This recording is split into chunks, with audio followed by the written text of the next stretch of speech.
Good evening, everybody, and welcome to the first day of NERx, the virtual convention of the Northeast region of the NMRA. NERx is bringing you 4 nights of clinics, layout tours, and roundtable discussions. We also got a model showcase featuring submissions from members across the region, and you can see all those entries on nerx.org. We'll also have links on our website to all of the clinics, layout tours, roundtable discussions, and tips and tricks from this year's event, as well as all of our past events. My name is Dennis Colucci, and I will be your host for this evening. I'm one of 2 East Shore directors for the Hudson Valley division of the NER. We appreciate your time and hope you enjoy the content we're providing. You can send comments and suggestions for the future to info@nerx.org. Tonight, we've got a couple of sponsors. Well, NERx in general has several sponsors. Tonight, we are sponsored by Mindmount Models and Tony Trains. Mindmount is a fine-scale craftsman kit company that strives to provide easy-to-assemble, timeless designs that will enhance any model railroad or diorama scene. And Tony's Trains is a hardcore electronics shop that designs and manufactures DCC hardware in addition to selling model trains. Every night is a brand new drawing for $50 gift vouchers from our sponsors. This means that you will need to enter every night to participate. Tonight, 4 certificates, will be awarded. Registration for tonight's drawing will close at 9:30 p.m. Eastern Time, and the drawing will occur at 10 p.m. right here on the live stream. Look for a link to register for the drawing in the description for tonight's YouTube feed, and I'm sure we will get it in the chat as well. During NERx, if you subscribe or resubscribe to the NER Coupler, the Northeast Region's internal magazine, you will automatically be entered into a drawing for your chance to win a $100 gift card from Bar Mills. Look for the link to subscribe in the YouTube feed description or the QR code when you see the advertisement during the show. You can also donate to keep programs like NERx going. Just go to nerx.org and scroll down to the bottom of the page and click on the PayPal button to make your donation with a credit card, debit card, or PayPal account. Big thanks goes out to all of our sponsors. Like I said, in addition to tonight's sponsors of Mindmount Models and Tony's Train Exchange, we have Interaction Hobbies, Mini Prints, ITLA, Scale Sound Systems, and Iowa Scaled Engineering sponsoring NERx this year. Thank you all for helping us make NERx a fun time for everyone. Please make sure when we have clinicians that you put your questions for the clinicians in the YouTube chat. We'll have our clinicians live with us after the clinic to address as many questions as we can. So, speaking of clinics, let's go ahead and jump to our first one.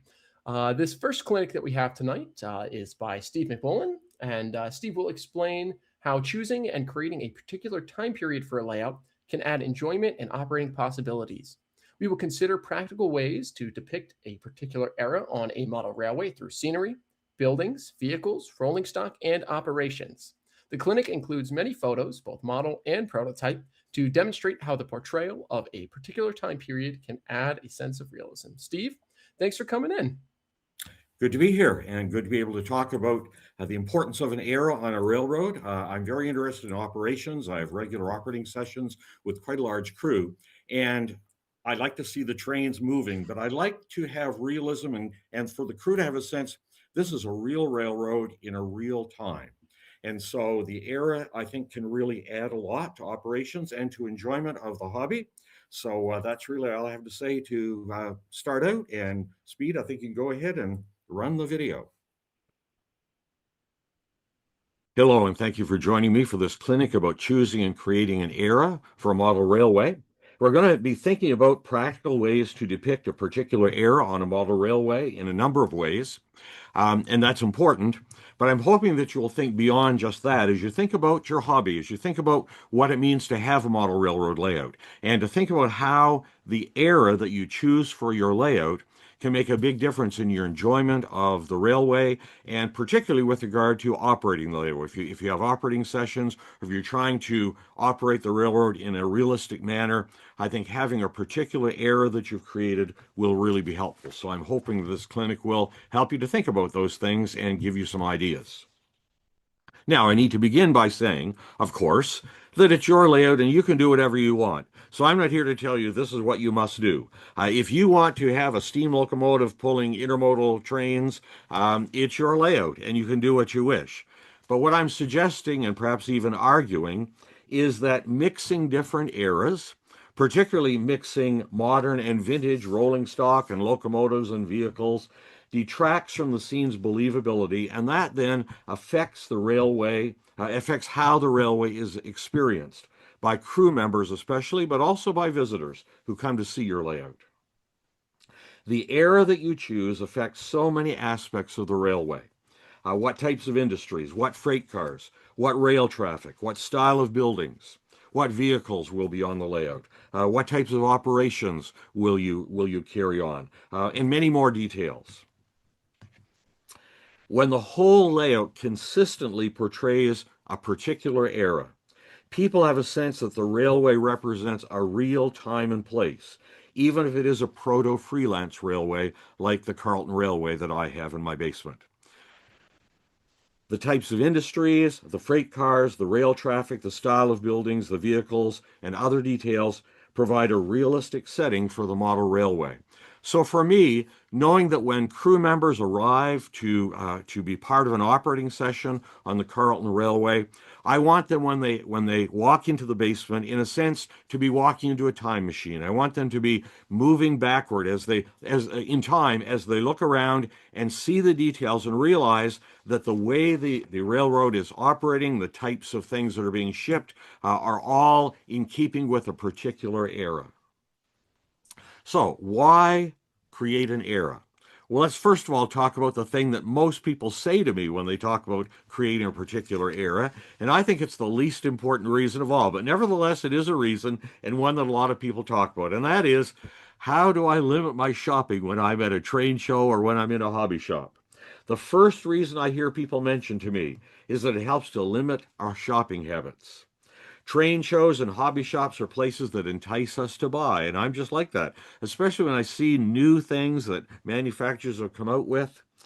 But I also tell myself, as I'm looking at these beautiful new models, there's no point in purchasing locomotives or rolling stock or scenic items that do not fit the era being portrayed on my layout. The era focuses our interests when we're considering what to purchase, so we buy what will advance our layout and our goals, and we can leave behind the things that will not advance our goals for our layout. So I'm not saying it's not a good reason, but I don't think it's really the important reason for creating a particular layout. There are much more important reasons. For me, having an era provides new opportunities for enjoyment because it narrows my focus as I develop my knowledge of what I am modeling and what I wish to include and portray on my layout. I model 1965 in Carleton County, New Brunswick.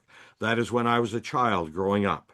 And so I have memories of that time, but they're childhood memories. So I need to do some research to find out if the things that I remember really are the way things were, or has my memory changed things in my mind. So a specific era allows me to do research to understand what were the industries, what was shipped by rail, how did those industries work, what did they receive, what did they produce, what did they ship.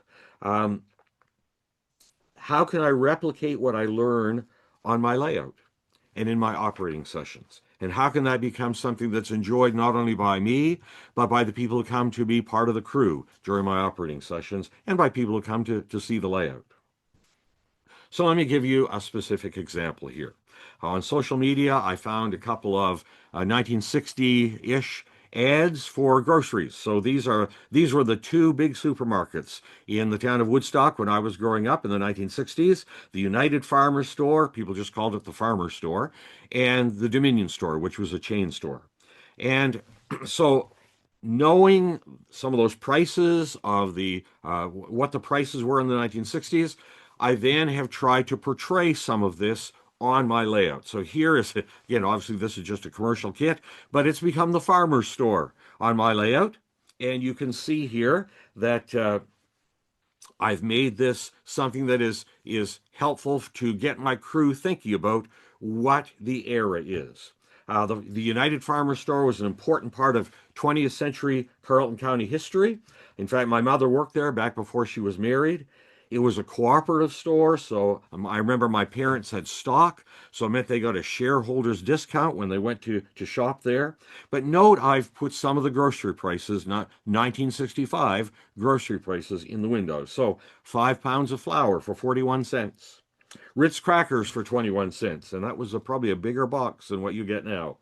2 pounds of bananas for 29 cents. A dozen eggs for 57 cents. And you can see not only the grocery prices, but if you look in the foreground of that photo, you'll see another clue to the era, which is a speed limit sign that says speed limit 30. Well, 30 would be pretty slow going in kilometers. So obviously it's 30 miles an hour. So that tells me it is before 1977 because New Brunswick changed to the metric system in 1977. But also the fact that it has those English words speed limit on the sign, that tells me that it's actually before 1969. New Brunswick's an officially bilingual province, and so in 1969, signs that only had English or French on them were replaced with bilingual signage. So starting in 1969, all those speed signs say maximum 30 because it means the same thing in both languages. So again, just looking at this picture, I can see from the prices in the window. I can see from the speed limit sign. I can see from the vehicles that are in the parking lot. I can see that this is not 2026. This is in the 1960s. And again, that's helpful, I think, to get people who are operating on the layout to be thinking about the time period so that they are thinking about that period of time as they are operating the layout. There are reasons why a model railway layout is designed to include particular elements, whether it's scenery or industries or rolling stock or particular locomotives or operations. On my layout, 1965 means many carloads of potatoes are being shipped in the fall and in the winter. It means that furnace oil is being shipped by rail during the winter months. It means that fertilizer, lime, and farm chemicals are being shipped to local dealers in the early spring. It's not enough to just tell people the era that you're modeling. Making the scenes believable to a particular era helps the crews to think in accordance with the era that's being modeled. Another reason for modeling a particular era may have to do with your own connection to that era. I already mentioned that I'm modeling the area that I grew up in, Carleton County, New Brunswick, in 1965. So it's my childhood memories that are part of this, and that's important to me in terms of my modeling. So here on the right, you see a picture of part of the town of Woodstock along the Canadian Pacific Main Line. You know, I look at this photo. And most of these buildings are gone now, but I look at this photo and I think, well, there's Canada Packers. I remember that. I mean, the railroad brought supplies for farmers there that were then delivered. Next to it is G.E. Barber, the wholesale grocer. Behind G.E. Barber, across the tracks from G.E. Barber, was Rose's Potato Warehouse. Up the line a little bit, I see a bit of the Esso oil bulk plant. And I can even see the economy car wash, part of which I have on my layout. So I've modeled on my layout. So again, looking at this, I have a connection. I think of things that I remember as I think about how the Canadian Pacific Railway operated in Woodstock when I was a child.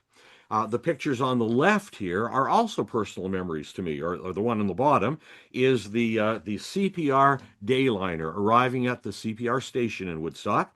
And for me, that brings back memories, first of all, of my grandmother coming to visit. Whenever she came to visit, probably 2 or 3 times a year, she would arrive by rail. And we would go down and pick her up. She would arrive on the Dayliner at the station.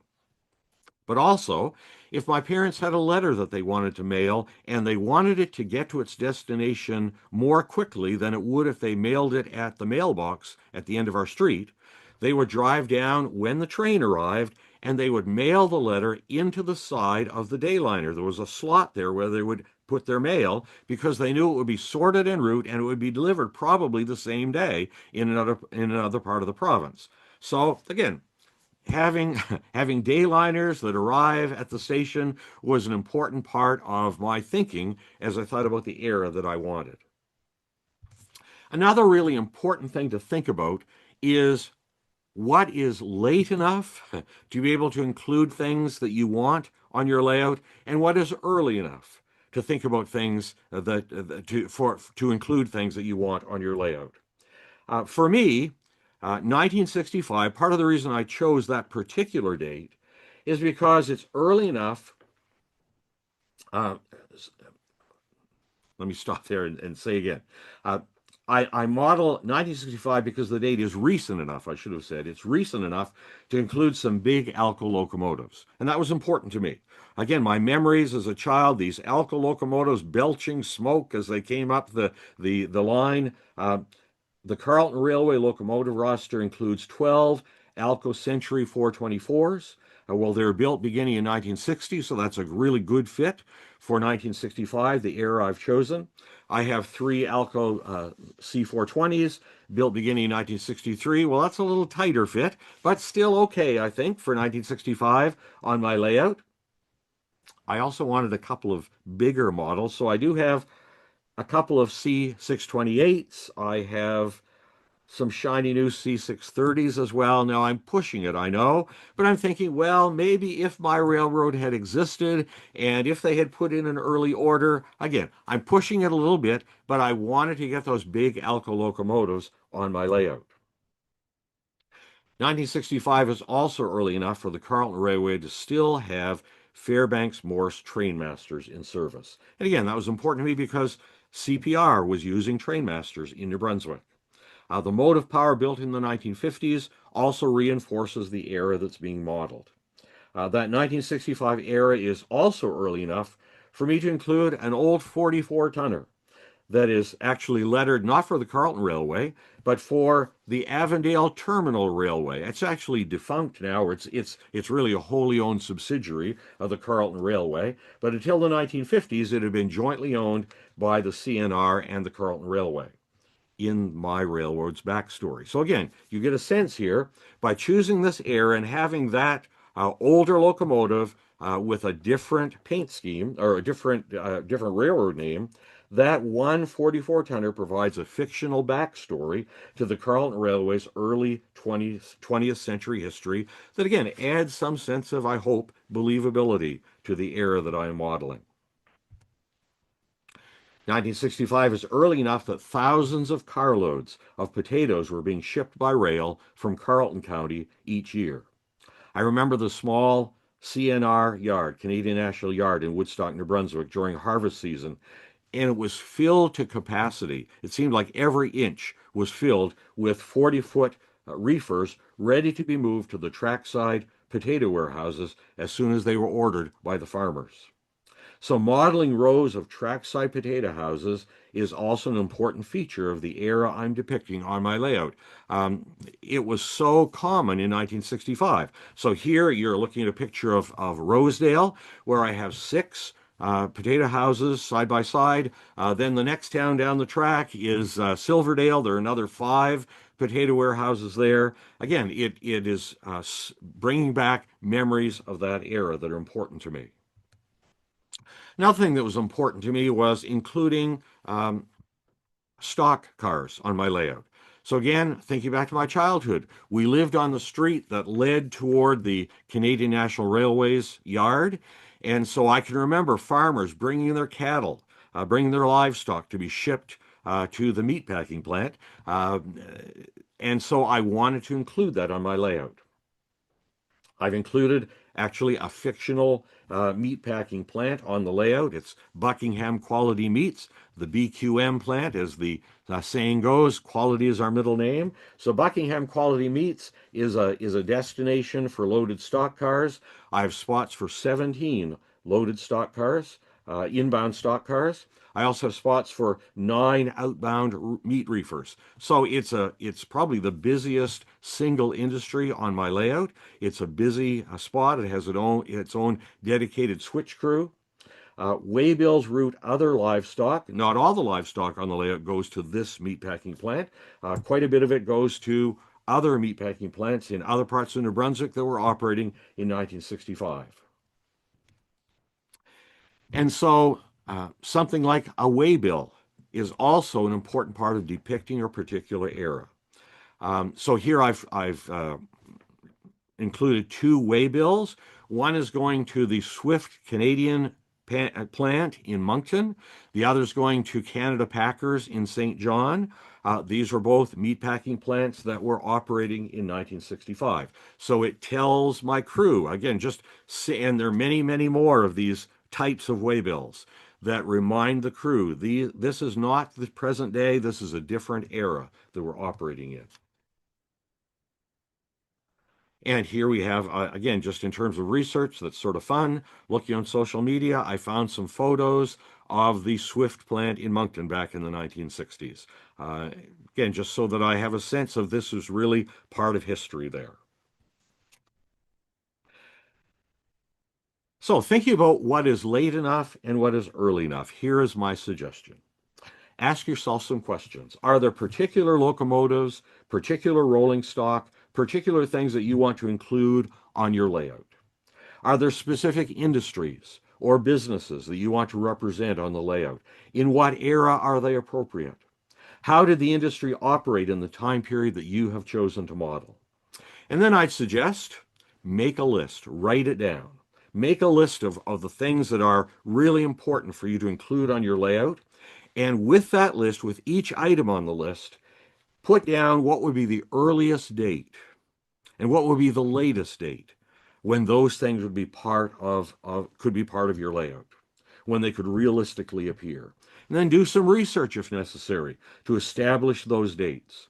And then when you've got your whole list, choose a date when as many as possible are included. A couple of years can make a big difference in what was prototypical. I mean, I think back sort of laughing at myself because when I was building my meatpacking plant and thinking about where else people would be shipping cattle, I went and talked to a farmer in Carleton County, and I said, now back in the 1960s, where would you have been shipping cattle? Well, he immediately said to me, well, I'd be shipping it to either Hub Meatpackers in Moncton or to Chippen Brothers in Fredericton. And so I started printing waybills. I thought I'm really doing a great job here. But when I did some research later, I discovered that actually neither of those meatpacking plants had opened by 1965. So that's when I had to do a little better research and discover that actually it would be that Swift plant in Moncton and Canada Packers in St. John that would be the most likely places they would be going. So if you have a proto-freelance layout, are there some dates you can believably stretch a little bit and still seem reasonable? So again, in the sense you're saying, well, this is how it would have been different. This is what would have been done if my railway had existed in that time period. Don't push it too far, but again, don't make the dates a straitjacket if there's something you really want on your layout. At least that's what my suggestion is. I find the research is a lot of fun, and it's almost a hobby within a hobby that's really enjoyable. Finding out. So I'm always looking to find more information about what was going on in 1965 in the place that I am modeling. And I mean, there are archives, there are libraries. Nowadays, so many archives have put photos online, information online. There are other online sources. I mean, again, finding out about meatpacking plants and a lot of farm information. The Government of Canada has a lot of agricultural data that's online from each year right through the 1960s. Social media groups have become great places. There are heritage sites and memory sites and history sites where people just upload all kinds of photos that you would never find anywhere else, but surprisingly are really helpful sometimes in terms of knowing what something looked like at a particular time. I already mentioned talking to some of the local people, asking them what their memories are as they look back. And then field trips. Again, it's just a lot of fun to go for a drive. I still find new things. My wife and I went for a drive back probably 3 or 4 years ago now, I guess it's been, and I was looking for still standing examples of potato warehouses, and there are not many left anymore because once the tracks were pulled up in these small rural communities, why the farmers just started storing potatoes at their farm. But I found a few. But if you notice the photo, I know it's small, but down in the lower left here, it's just a foundation was all that's left, and you can see there's no railway here anymore. It's just a walking trail beside it. But I saw this, and I had to take a number of photos because seeing that foundation without the potato warehouse on top of it helped me to see so many details about how it was designed and built. Again, very helpful for me as I have now 19 potato warehouses on my layout. So field trips are really, really helpful in terms of finding out accurate information about a particular era in the past. Again, here are a couple of examples of photos that I found by looking online at archival collections. Again, really, really helpful as I see, a barrel factory, very important to potato farmers in the 1960s. And also, again, a potato warehouse that is obviously very active here. And the building is still standing, actually, and I have photos of the building as it is now, but it's really good to be able to see a photo of when it was very active. Actually, this photo back in the 1950s. And I've already mentioned social media. Again, this is where I really got the first lead I had in terms of getting a photo of the Swift Canadian plant in Moncton. I want to talk for a couple of minutes about what I think is a tremendous example of research and how it really helps to set the era. So I have a good friend, Lou McIntyre, who operates on my railway regularly. He has an amazing layout called the Hampton and St. Martin's Railway. The scenery is fantastic, but he is depicting a particular era, and it's an era that's before the era of my railway. So he has a lot of good photos on his website, and he's given me permission to use them as part of this clinic. So I just wanted to show you a couple of things. The first is how he has been very selective in choosing, I guess what I call landmark buildings. So this is the town of Hampton. You see the two prototype photos, the post office, the courthouse. These are, just landmark buildings in that town. Well, he has scratch built them and put them on his layout in a way that really sets the scene in terms of both the time and the place. But even more than that, he has taken old photos of buildings that are long gone, and he's used those photos to create believable models of those prototype businesses and industries that portray the era that he is modeling. So he has buildings that are very similar to the buildings that were actually there in the era that he is modeling. And it, again, when operating on his layout, it's just a tremendous help to get the mind into the way things would have been in that particular time and place. I'm just going to say that there are a lot of publications that also are very helpful. Lots of magazine articles that talk about the different eras. And so, again, don't miss that resource that is there. The Classic Trains issue of Trains in the 1960s. I don't know how many times I've read that from cover to cover. And a lot of the stuff had nothing to do really with my layout or what I'm trying to model, but it helped me to think 1960s in my thinking, and that was really helpful, I think, in a lot of ways for my own layout. All right, so let's think about what will give you satisfaction as a model railroader, as you look at your layout. What's going to give you a sense of accomplishment and satisfaction? Well, for me, thinking about the era is important. So will you model the intermodal era, the diesel era, the transition era between steam and early diesel? Will you focus on the days of steam locomotives? Those decisions are not just going to affect what locomotives you choose or what rolling stock you choose. It's going to affect the kinds of communities that are being served, the kinds of operations, the kinds of industry, the type of scenery that you will include. There are obvious things that have to do with the era. I mean, signaling systems. And I'm not going to get into that, but that will be affected by your era. The way in which trains are dispatched will be affected. I have operated a number of railways, for example, where people use track warrants, and I really like track warrants. But I'm not using it on my railway because 1960s, it just doesn't seem right to me. You might be thinking about the role of passenger trains and mail service. So how important or not important is it for you to include passengers and mail service on your model railway? It was really important to me. I mean, 1965, so I have six scheduled passenger trains on my layout, 3 in each direction in every operating session. That was important to me. Are cabooses appropriate for your era, and how important is it for you that trains have cabooses, or what end of train device are you including? What other railways interchange with your layout? Because real prototype railways come and go. So, what were the railways in that particular era you're modeling that you would be interchanging with, either directly or indirectly? What commodities would have been interchanged in that era? Those are all great things to consider as you think about the era you're modeling. I already mentioned how waybills can really be helpful. And so here are four specific examples of how waybills set the time period. So the first waybill on the left is a waybill that is sending pulpwood to the South Nelson Forest Products Corporation in Newcastle, New Brunswick. Well, that was sold and the name changed in 1966. So that waybill says this is before 1966. The second one is a shipment of food to Steinberg.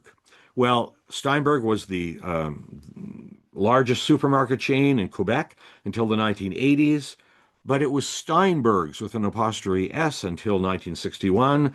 So the fact this waybill is going to Steinberg says, oh, this is after 1961, but before the 1980s.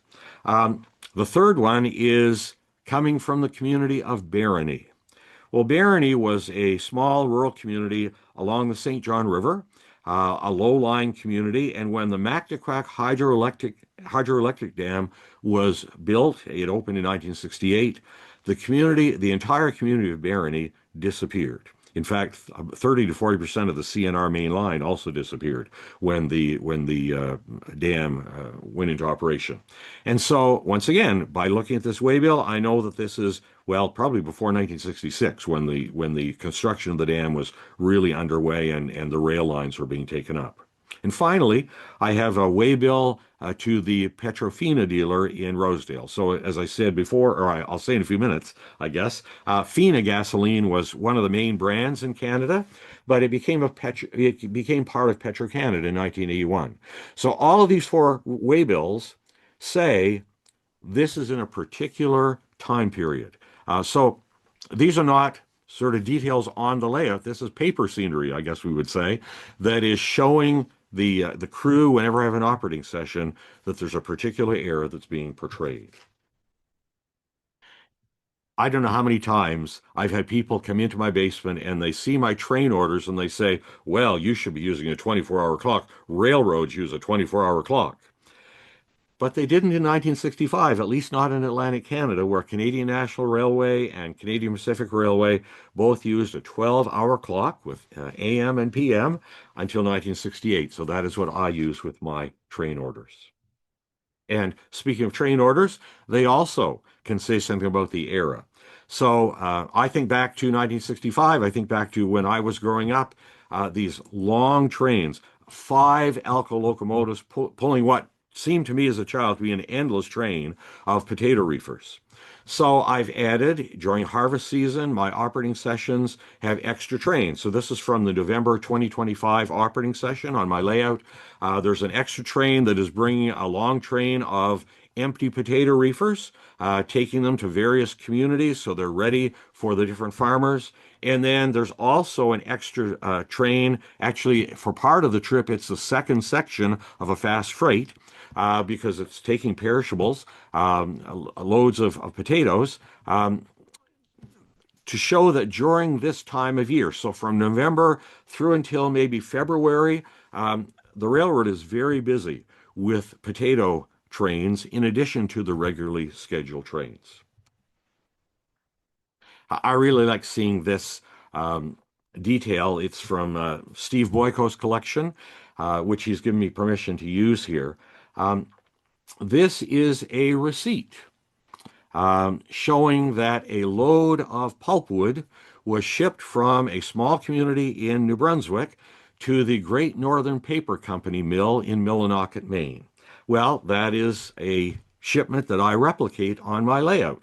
And again, you can see the waybills here that's doing exactly that, sending pulpwood to that mill in Maine. There are a lot of things that help to sort of reinforce the recognizableness of an era, the styles of the buildings that you include, particular signs. I mean, for me, there were some signs that I wanted on my layout. You know, the Baird Company, Hatfield Industries, Carnes Kitchen, Mason and Risch pianos. These were well-known brands in the time that I was growing up. There can be signs that are era specific. So, for example, I mean, I have a number of Irving buildings on my layout, but the bulk plant in Lanes Creek has a particularly old sign on it, again, to emphasize the different era. So here's an example of Carnes Kitchen, and the picture here on the left is the actual bakery, which was a big employer. It was a big industry in Woodstock when I was a child. Well, I have put a Carnes bakery, again, it's just a commercial kit, but with that Carnes logo on it. People come into the layout, older people who are from the Woodstock area, they come into the layout, and the first thing they say is, "Oh, I see Carnes Bakery." That was a very important 1960s rail customer for the CNR. Another important rail customer was the Mason Risch piano factory in Woodstock that made hundreds of pianos. I think they claimed at the time to have the largest dry kiln in Canada. And I remember particularly the CN spur had a very sharp curve. So the locomotives were restricted to 5 miles per hour, but a lot of carloads of lumber came into that piano factory. So again, what I have built doesn't look really anything like it, but when people see it, they say, "Oh, I remember Mason and Risch." Again, it's getting people to think about that era. There are specific brands. I already mentioned Fina before. The Fina gasoline brand disappeared in Canada in 1975. And if you look carefully here, you'll see the sign says that the regular gasoline price, now this is imperial gallons, which are bigger than American gallons, the imperial gallon price per gallon in 1965, 23.9 cents. So that's a little different than the price of gasoline today. You can see I have a number of billboards around the layout. So in the background here, you can see a fudgesicle price on the billboard of 10 cents. Sounds pretty good. Another gasoline brand, British American, a very common brand in Canada in the 1960s. In fact, there was a British American station that was just 2 blocks from the home where I grew up. It became Gulf Oil in 1969. So this scene is clearly pre-1969. And the regular gasoline price here also 23.9 cents for an imperial gallon. If you look in the background, you will see a billboard on the side of that store for the Great Western Garment Company. It is GWG, as they were called. It had 30% of the Canadian blue jean market in the 1960s. Again, a very common brand name in the 1960s in Canada. I haven't really mentioned too much about the vehicles, but once again, it's important, whatever area you choose, to make sure that none of the vehicles are newer than the year that you are portraying. There may be some era-specific activities that you want to include. So for me, I thought of Cummings Drive-In Theater in Wakefield. In the 1960s, I mean, it was a very busy entertainment spot. So on my layout in the community of Wakefield that I'm portraying, I had to include Cummings Drive-In Theater. Here you can see there's a double bill that's playing, and the movies are Goldfinger, which was released in 1964, and Thunderball, which was released in 1965. So again, emphasizing the era. And you can see another billboard in the foreground there that is advertising a 1965 Pontiac. Now in the town of South Newbridge, you can see the Capitol Theater. Well, I remember in my hometown going to the Capitol Theater, I think almost every Saturday afternoon. The place was filled with hundreds of kids for the Saturday afternoon matinee. I don't know how they stood it, but I've included a Capitol Theater on my layout. And the current movie is My Fair Lady, which was released in December of 1964. And the Saturday afternoon matinee films are Kid Galahad and Viva Las Vegas. 1965 was still very much the era of general stores. There weren't a lot of big supermarkets. And so there were wholesale grocers like Willett Fruit Company that served those various general stores. Another thing in the 1960s that was common was catalog sales offices. So here in Canada, Eaton's, as well as Simpson Sears, where really nearly every community had an Eaton's and a Simpson Sears catalog sales office. And so I wanted to include that on my layout. So on my layout, there's an Eaton's catalog store on Main Street in South Newbridge. So here's a truck at the station that's going to be delivering parcels from the railway station to the store. So I make sure that there are waybills that include team track shipments for Eaton's. Now, there are era-specific freight car details that you want to think about as well. When I was in high school during the 1970s and I was building my first layout in my parents' basement, I added CarTrack ACI plate decals to all of my freight cars because that was the era that I was portraying. It was what I was seeing. Later, when I backdated to 1965, I had to remove all of those details from all of my freight cars because ACI did not begin until 1967. If you have a layout that is depicting the modern era, well, you need to remove roof walks and full height side ladders if you're in the post-1970s era, especially if your railroad interchanges with other railroads. For earlier eras, though, when you do have roof walks, you'll want to install telltales to hang over tracks before a bridge or an overpass to prevent serious injury to crew members on roof walks. Again, simple things, simple details, like the roadway. Until the spring of 1971, highways in New Brunswick had white center lines with yellow lines used to define the shoulder of the road. I can remember when the line painting switched one year. So it's an easy and noticeable way to date the layout. Just by looking at the roads here and the paint markings, you can see that it's before 1971. What types of public buildings were in use in the communities in your era? By the 1960s, all of the old rural one-room schoolhouses in New Brunswick had been closed, of course, but many of those old buildings had been repurposed for other uses, including a lot of them that became Women's Institute halls. So again, many rural communities had a Women's Institute in an old school building. And in those buildings, many community activities were held. So quilting groups, training classes, birthday and anniversary parties, wedding receptions, community suppers were held in those WI halls. So I wanted to include that on my layout. By the 1990s, most of those halls had closed. And I haven't said this already, but you can do some obvious things. So walking down into the basement of my home, you see a sign that says it is 1965. When you get into the basement, you can see a wall calendar on the wall. One of my crew members gave to me, found it on eBay. It is an actual 1965 calendar. So I changed the month every month to keep it up to date in 1965. Another just example of a detail is sort of a vacation spot. So Bull Lake has a campground, and I've tried to make it era specific in terms of the vehicles and the types of travel trailers and tents that are there. And in the background, you can see a motel. Again, these are just commercial kits. You see a motel as well as a vintage Dairy Queen in the background that add to that 1960s atmosphere. In the 1960s, there were motels everywhere. Farm trucks. I mentioned vehicles before, but particularly farm trucks. So these 1965 farm scenes, I have some trucks that are 1960s trucks, early 1960s. But farms in the 1960s had very old trucks because they only used many of them during harvest season. And so I've included trucks that are from the 1940s. You can see also that I've got a couple of World War II vintage Army trucks because, again, I can remember them still being used actually into the 1980s. I'd like you to think about how stringently you will confine yourself to a date.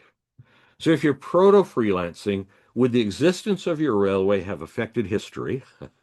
So maybe you put in an early order for locomotives, or you had some innovative rolling stock ideas.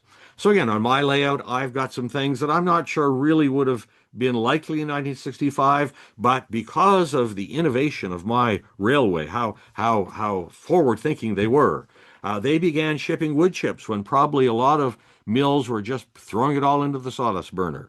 They began wrapping lumber. Well, wrapping lumber did begin, I understand, in 1963 in some parts of North America. I'm not sure it would have happened in Carleton County, but on my railroad, why it had started. So again, I'm not stretching things too much, but maybe a bit. So I'm just saying, if there are things you want to include on your railway, don't put a straitjacket around yourself. Let yourself have a bit of freedom so that the era doesn't become something that confines you and keeps you from enjoying your hobby.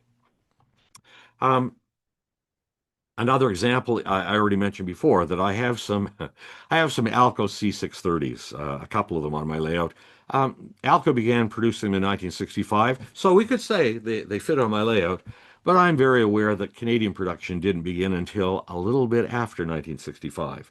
But again, I'm saying, well, the Carleton Railway went to Alco and said, we really want those 3,000 horsepower locomotives. So isn't it believable that, well, so again, don't use the date as a straitjacket if there's something you really want, but keep it reasonably believable would be my recommendation. Some of you may say, but I have some rolling stock that's from a different era and I don't want to throw it out. I don't want to sell it. Well, do you have friends? So model railroading is a social hobby. I have a good friend, Doug Devine, who has a fantastic operating layout, the Island Central Railway, and his layout is set in the present day. He's continually changing things to keep it up to date right now. Well, my layout's set in 1965. He comes and operates on my layout. I go and operate on his layout. Well, I have some rolling stock on his layout. Here is a Carleton Railway wood chip car. Doesn't look like a 1965 model. It isn't, but it fits on his present day layout. Similarly, he has an Island Central wood chip car that is operating on my 1965 layout. So you can still do modeling in a different era and put it on a friend's layout. That's the joy of being part of a social hobby. And finally, I just will close by saying I thought it was interesting to see this November 2022 issue of MR. One of the articles is include Hometown Time Machine. The author changes the era of his layout every 6 months or so. Now, he has to remain, because of the scenic details, he has to remain within a certain time frame, so within the diesel and caboose time frame because of the rolling stock and locomotives he has. But he adjusts the era to times between 1956 and 1995. It's not a large layout, so it's easier to do that. But it allows him to make use of more locomotives and more rolling stock. So again, try to think a little bit outside of the box as you think about how you can find satisfaction in the hobby and really enjoy the era that you want to portray without it becoming a straitjacket. Thanks very much. I hope that if you have questions, you can send me an email. If you're ever in St. John, New Brunswick, let me know. I'd love to have you come and see the Carleton Railway. Thanks very much.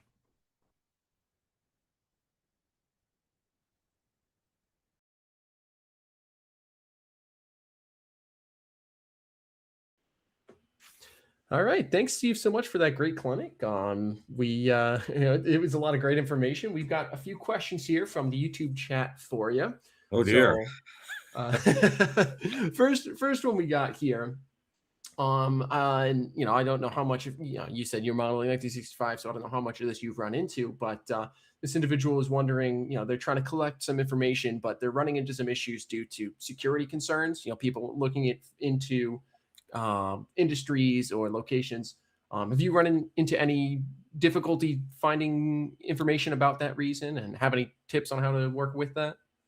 Well, I really haven't, but it's because I've been in this hobby for quite a while. And Mhm. so there was a time when security concerns weren't quite the same as they are now.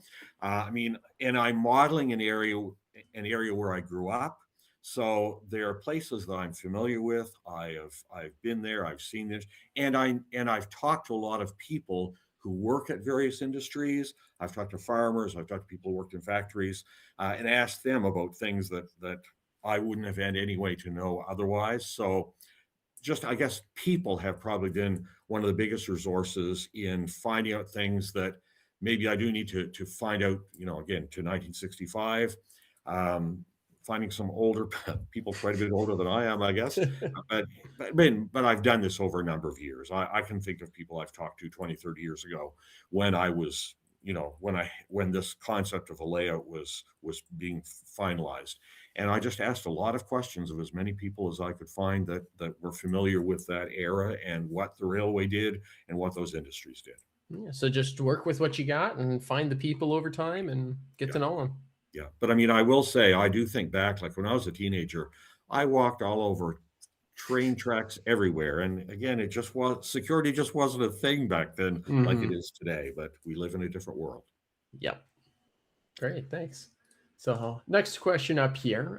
This individual asks, Steve, there's plenty of resources for different areas of locomotives, but are there many directories that do rolling stock? They've been using pictures, but research of the industry itself rarely provides rail stock. Yeah. So, I mean, the short answer is probably I don't have a good answer for that. For me, again, it's pictures. Like I think of there's a guy, Bill Lindley, up this in the Maritimes, who has photographed and photographed and photographed, and he has a number of great books out. I have just loved looking at those photographs and learning things. I have written to, again, when I've, the potato industry is very prominent on my layout. I have written to people all over New Brunswick, Prince Edward Island, some folks in Maine that I've asked about potato farming, about rolling stock. Again, can you send me photos? And I've learned a lot of things, but that's really what I've done is I've just tried to network with other model railroaders and photographers and people that would notice those things. Yeah. Yeah. So again, just making those connections, finding the right people. Right. Nice. We got a question here. Do you use Sanborn maps or their Canadian equivalents? I do not. So again, I go back to what I already said. I'm modeling an era where I grew up. I have walked and if I haven't walked, I've driven. Like I live 2 hours away from that area now, but I go up there regularly. And when I'm up there, I am driving along where the rail lines used to be. And so no, I've not used Sanborn maps is the short answer. Yeah. Another question here. Is there any super niche detail on your layout that helps set the era for you that other people might not notice? Something that, maybe you put in there for your own sake, but really helps to set that era? Oh, goodness. Well, I don't know if there's any one thing. Again, as I said in the video, I'm really trying to provide the feel of a certain era. It's not just that I'm trying to have specific notable things, but like I think I mentioned on the video, there's the the campground that has obviously 1960s-ish camping paraphernalia there. The sawmill, I would say I've worked hard to make sure that is in keeping with what would have been happening in the 1960s. But again, my potato industry stuff, like all my potato houses, there's nothing like, I mean, that ended when, well, I don't know when, but anyways, probably by the 1990s, they were gone, most of them. These trackside potato houses, I have 19 of them on my layout. So again, it's something that when people come into the basement and see them, like they can't miss them because there are 19 of them. And they are what I remember from the 1960s when I was growing up. Nice. And we got one last question here, a little bit more of a fun question. Is there anything on your layout that is out of era? Well, again, I wouldn't say out of era, but what I said on the video was I don't want the era, or I don't think the era should be a straitjacket. So there are a few things that I wanted on the layout, and they were close to 1965. But I said, well, if my railroad, my proto-freelance railroad actually existed, well, we would have ordered that locomotive. We would have done things differently. The community would have been different because of the railroad being here. So I do have some locomotives that they were available in the US. Again, we're talking Alcos in 1965, but they weren't in Canada for another 3 years or so. They're on my layout because the Carleton Railway just couldn't wait to order them, and so they had to bring them in from the US. So I've tried to do some things that I've included a few things that I really wanted on the layout. So it's not a straitjacket, but on the other hand, I've tried to, and I've pretty much stuck to 1965. Yeah. But again, it's my layout, so I don't want to have something ridiculous for 1965. But if it's 1966 or 1967, I probably figure not too many people are going to notice, Gotcha. even if I do. Yeah. So I noticed we got one more question that just popped up in the chat here that I want to talk about, and then we'll let you go here, which is, do you have any ideas on how one might find out about maintenance practices of your particular era? Well, off the top of my head, I would say I've seen a number of articles in hobby magazines. In fact, I was going through some old magazines just yesterday, and I noticed one of them it was talking about maintenance facilities, and I don't know when it was from, but again, just things that I've saved from years ago that I thought that one I really need. So I'd say, find a hobby magazine index and have a look, because I know I've seen several articles through the years on maintenance facilities. Yeah. Great. So is there anything else that you wanted to kind of fill in about your clinic or play us out in any way? Well, I don't think too much, other than just say, again, this has added a lot of enjoyment to the hobby for me.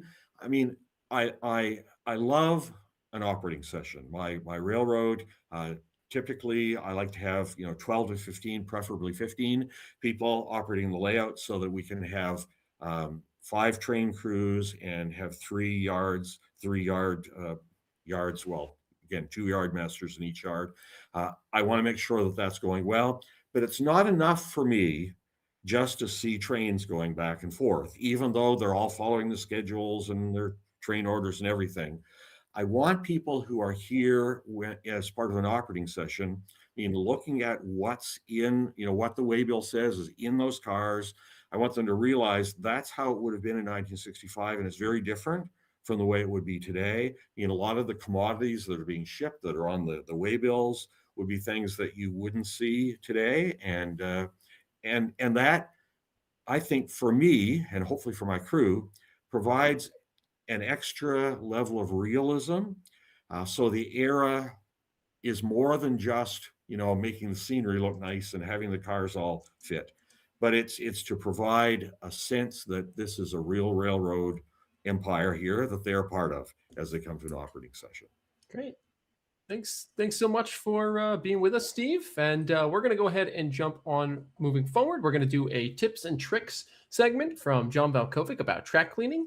And then we're going to go to the model showcase with Chuck Diljak. So stay on the line, folks, and let's look forward to some more great model raring.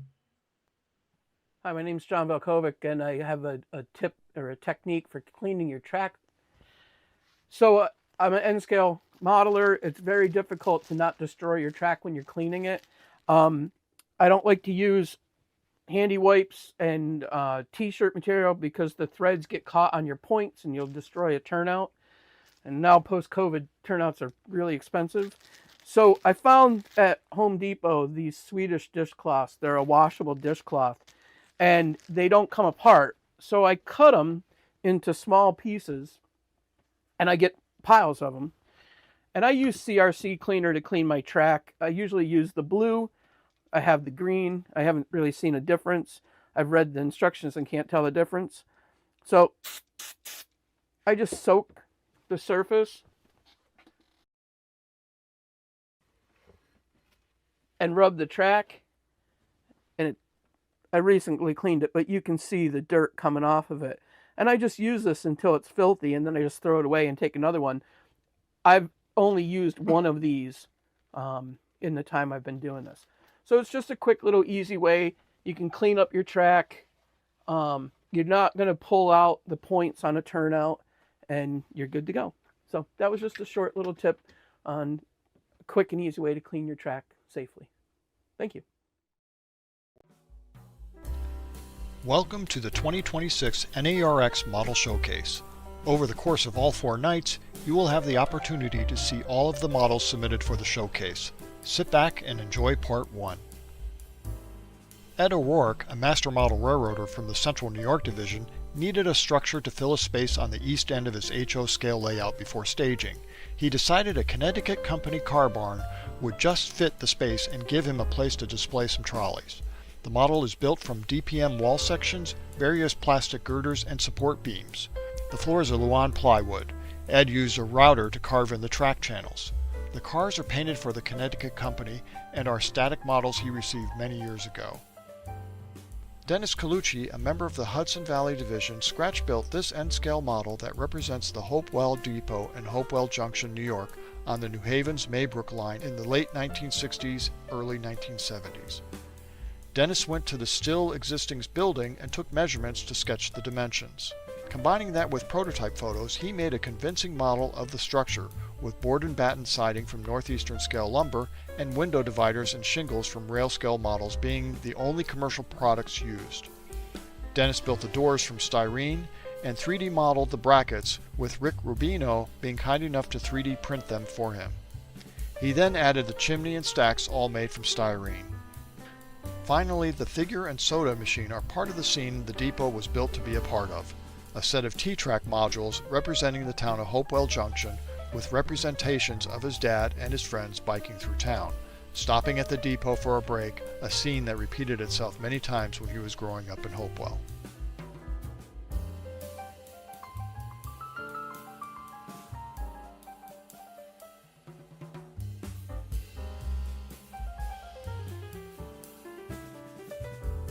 Lakeshore's division member Dave Durer built this HO-scale Reading Company Victorian tool shed. It is a Bethlehem Carworks Kit Bits number 71 and is a laser-cut wood kit. Next up is a standing seam roof.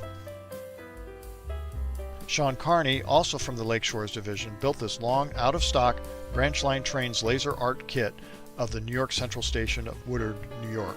He adapted the structure to serve as a stand-in model for Wellsboro, Pennsylvania on his New York Central Fallbrook layout.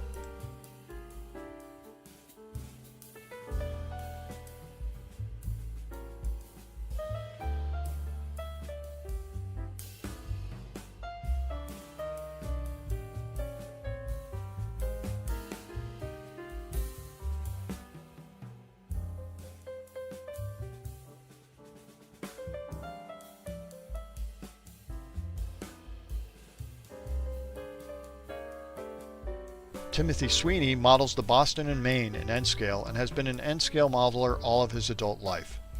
These photos were taken on his 14 by 20 foot home layout called the Berkshire Division. He has been working on it for 26 years.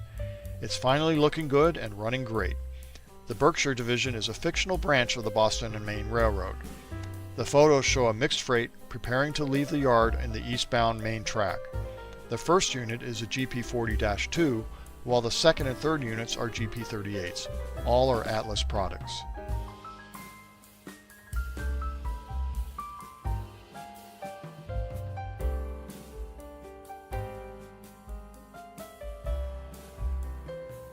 And that's it for Part 1 of the NERx Model Showcase.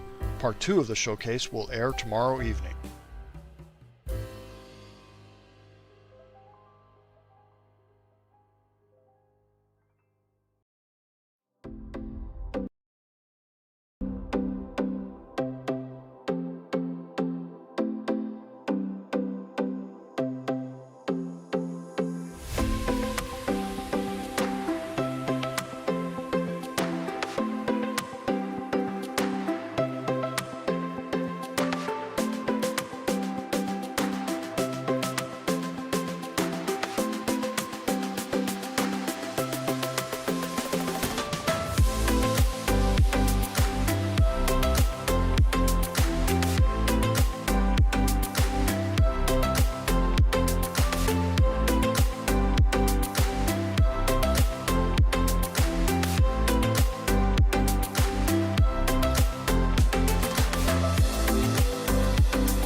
All right, welcome back, folks. Sorry for the delay. We've had some slight technical difficulties, and we've unfortunately had to do a little bit of a staff change behind the scenes here. But we're going to do a quick roundtable discussion here about virtual operations / remote operations.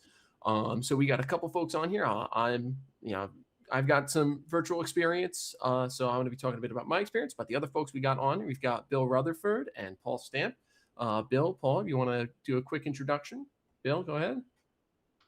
So I operate a double deck layout up in northern Vermont, so a little bit of a remote area. So remote ops was a great way to be able to bring in other operators.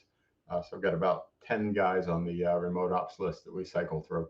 It's been a great way to meet people and bring on other operators. And Paul? Yeah, happy to be here. Sort of last second. I'm supposed to be in the background tonight, but I've been a remote operator at times in the past, so I figured I'd hop on and start to help round out the conversation here and add what I can. But remote operating is quite the fascinating endeavor and one that I'm looking forward to being a part of more and thoroughly enjoyed in the few occasions I've had to do it in the past. Great, thanks guys for both coming on tonight. So I guess we'll start off with kind of talking a bit about what it means to do remote operations. So when we talk about remote operations, and you guys feel free to hop in, but when I think of remote operations, basically what I mean is you've got a layout with some cameras pointed at it, and you got either a JMRI web throttle or you're using a Y throttle server through your phone, and you're running trains from a room that you're not in. Yeah, no, and so there's a couple different ways that remote ops can work. It can be running an individual train on the layout, but also once you get into integrating it with an operating session, now you've got operators on the ground integrated with remote operators. So the way we typically work it is we've got a remote engineer and we've got an operator on the ground acting as a conductor and brakeman. So very much like the real railroad, a lot of times the engineer can't see what's going on. He's relying on the guy on the radio calling out the cars. And so that's the same thing we're doing with remote. And then we'll also take and run, we'll have a single remote operator run a through train or an inspection train or a snowplow, that kind of thing. But it's, I've heard both from the operators and from the conductors here on the ground that it's something they really enjoy. Yeah. And Paul, you talk about what it's like from the other side of the throttle, so to speak.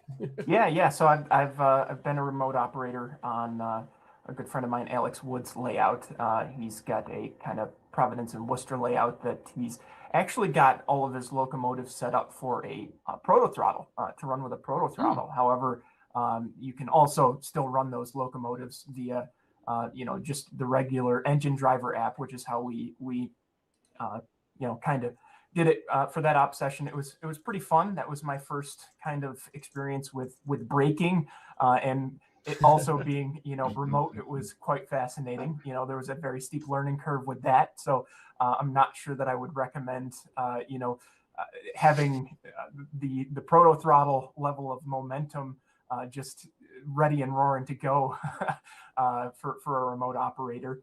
But it was still a fascinating experience. And my other sort of experience with remote operating is at Mark Herrick's layout, being the recipient of remote dispatching services from the dispatch center in Sebastian, Florida, which is always a really cool experience to know that you're talking to somebody hundreds of miles away in his own layout room, controlling the signals and being able to talk through a radio connection locally in the room that then connects into a computer and sends the audio down to Don so that he can dispatch the whole shebang from down there. But really cool experiences in both accounts.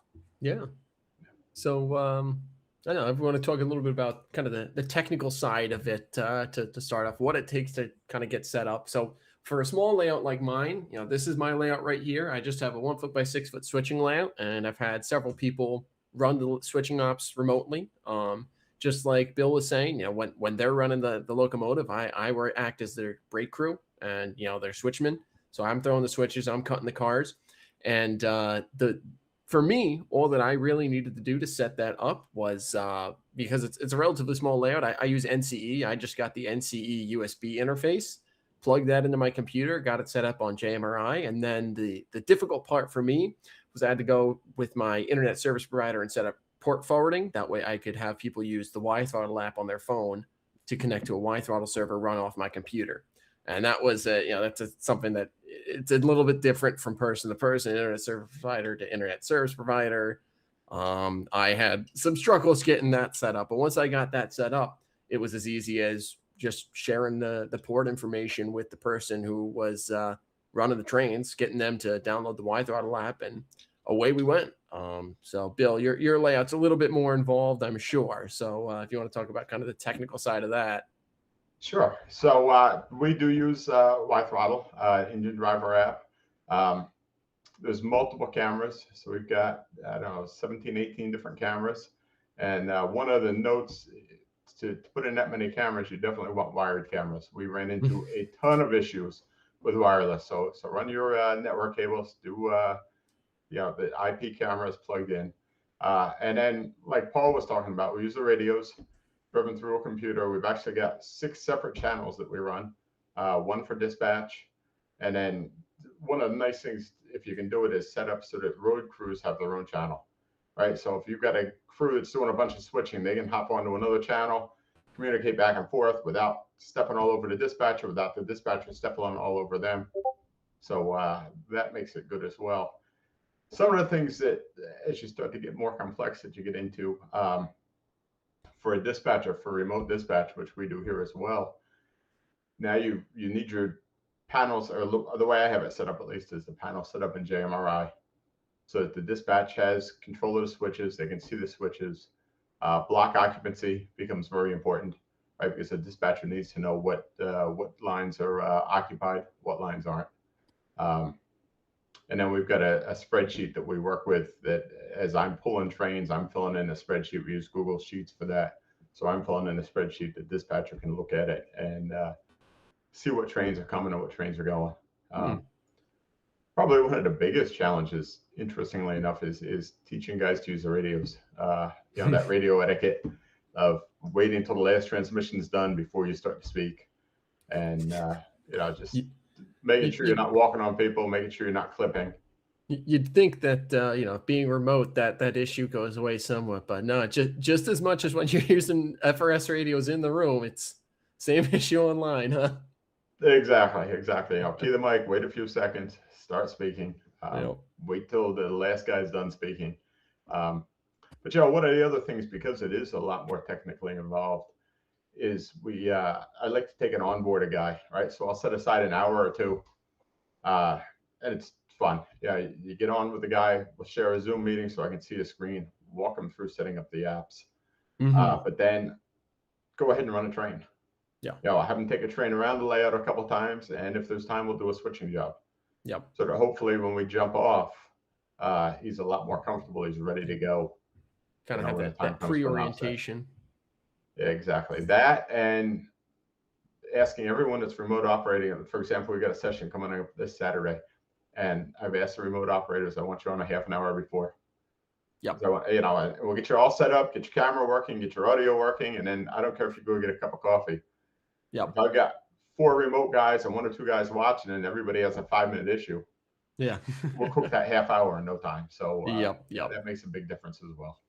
I think that's maybe one thing that I can speak to, is that it's probably really important to have a quality debriefing, and to really express very clearly what you're trying to communicate to your remote operators. That was something that in my experience as a remote operator ended up being really critical to the success of it. We had probably a 20 to 30 minute call beforehand, just making sure that my phone was set up on engine driver properly in order to remote into his DCC system, and going over all of his functions and everything, just like you would for a pre-ops briefing.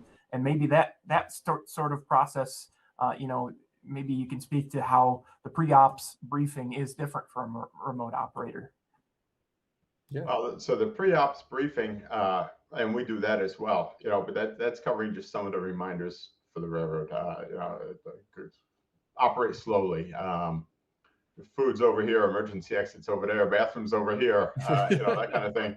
Whereas for the remote guys, it's the biggest thing is making sure they're connected, right? Because you run into all various levels of technical ability as well as various issues, right? Even just down to connecting an IBM machine or a PC as compared to an Apple. There's a lot of different permissions that have to be going through, and that's why I do that Zoom meeting. I've walked through it enough times. It's like, let me see your screen. I can tell you the next screen that's coming up before you even get there and what you're going to need to click on. So it makes life easier that way. It's going over that with them. It's showing them the cameras. The first couple of guys I had on there, we hadn't labeled the cameras. I thought they were labeled well, right? Standing in front of the layout, they were labeled perfect as far as I was concerned. But then when you get a remote guy on there and he's looking at, I think it's 18 cameras, trying to figure out, okay, what's next? So, we actually took in each corner and we set the camera number next. So if you're on camera 14, you're going to camera 15 if you're heading this way, you're going to camera 13 if you're heading this way.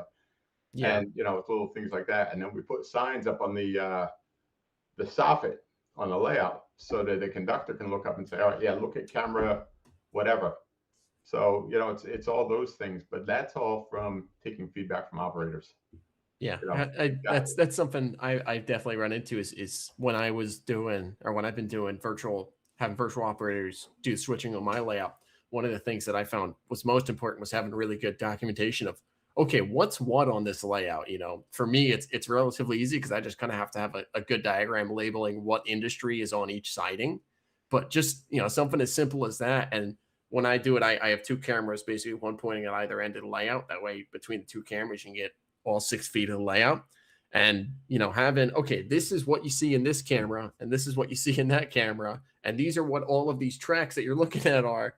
Having that, I think, is super important for remote operators because you're not able to kind of look around the layout the way you would in person and kind of see all the sides of the buildings and stuff like that. So I think having that documentation I found is super helpful for the virtual operator, and something that I've remote operated on someone else's layout, and I've done it a few different times. I was kind of helping them set it up from the operator side of things, and kind of teaching them, all right, well, these are the things that I'm needing to know as I'm looking at these cameras. So having someone who's kind of done it before help you set up might not be a bad idea.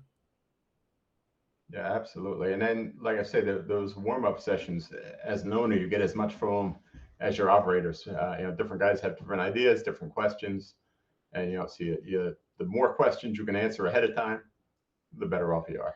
Yeah.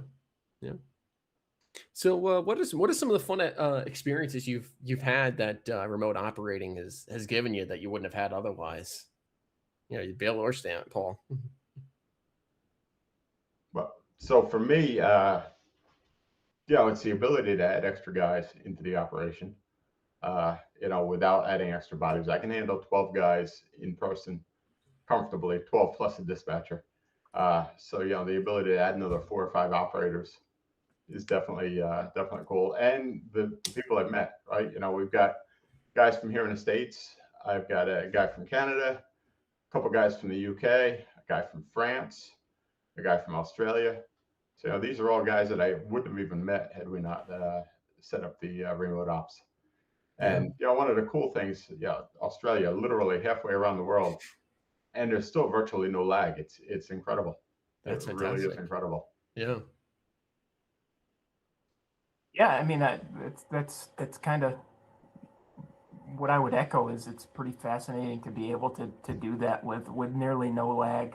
The biggest challenge I kind of came across was kind of the video side of things, making sure that you were at the right angle to see what you were operating and everything. But Alex is a pretty good friend of mine now, so it was really cool to be able to see his layout virtually and operate it before I ever get the chance to see it in person, which is really great. He's about 3 to 4 hours, I think, from where I live in Western New York, but I've still, gotten to see and operate that layout as if I was there. So pretty neat.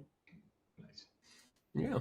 And for me, the ability to have this little layout that I built years and years ago, and I'm in the process of working on rebuilding.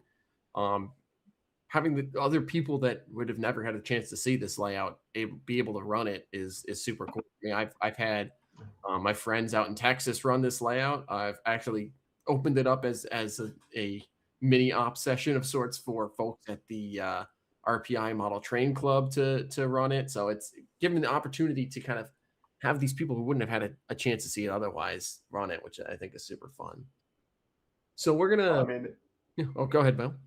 I was going to say, we hear over and over, we say over and over that this hobby is to be shared, and this is just another way to be able to share it. Absolutely. So we're gonna go to some of these questions that we've had in the YouTube chat here.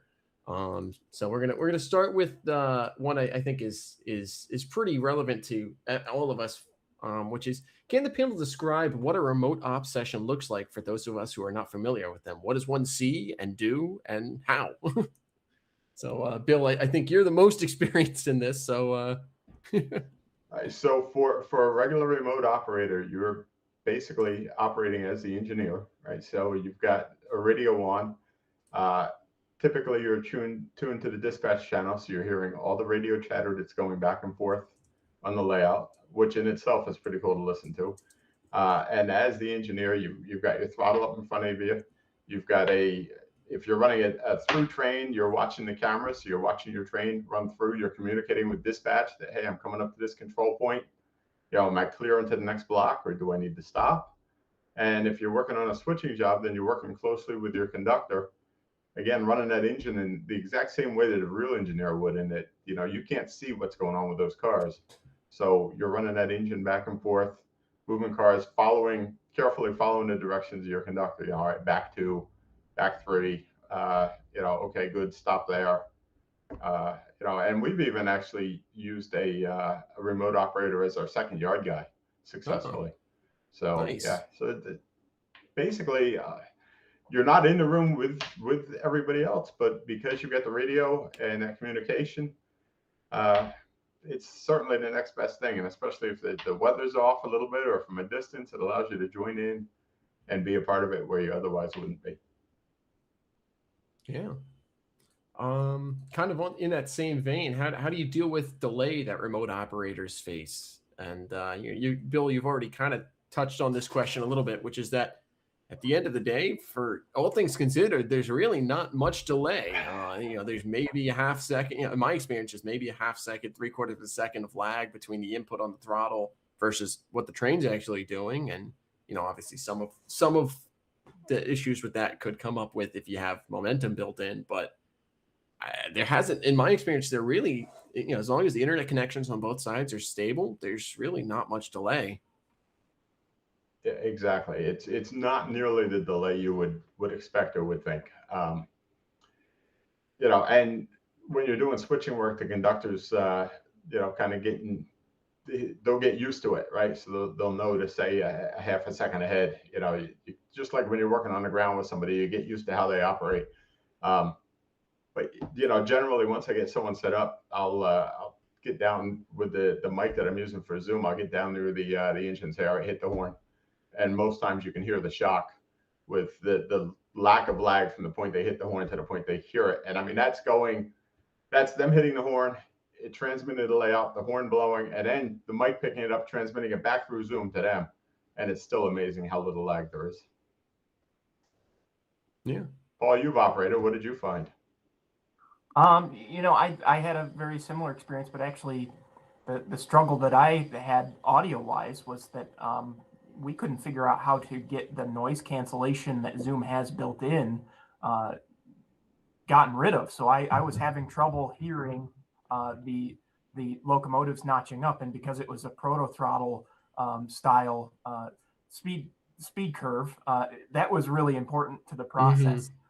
So I would be interested to know, Bill, what you're doing to ensure the audio that your remote operators are receiving is as clear as it can be. Is there a trick there with Zoom as far as noise cancellation or anything like that? Or do you even use Zoom? I guess is right. a We only bigger use question. Zoom for the initial setup. So Okay. yeah, the downside is on a remote session, you're not actually hearing your engine. You're not, so you're blind that way. What you're hearing is a radio chatter. We've never come up with an effective way of transmitting, and I should say not yet. We haven't yet come up with an effective way of transmitting the engine sound without picking up the engine sound from 4 other engines that are running in proximity, as well as all the room chatter and the background noise and everything else. So the answer is not yet. We'll revisit it in a couple of years. well, the answer is hopefully the technology gets there. Well, it seems like maybe we're looking for the technology to get worse here, because That's Zoom's got true. great noise cancellation for a business meeting, but we want to hear that GE chug when it's a remote operating session. So yeah, there you go. So I guess kind of quickly talking on that same kind of general point of what do we use? So I guess, Bill, what platforms do you use to have people join in? Obviously you talk about Zoom for the initial session, but do you have just like an audio? How do you get the radios to the people, I guess? So we use an app, and the reason I chuckle, we use an app called Mumble, which is an absolutely horrific name for an audio app, but it's the app that we use. It's open source. And so they install a little client on their computer, and it actually it'll populates all the channels, and they can just drop into whatever channel they want.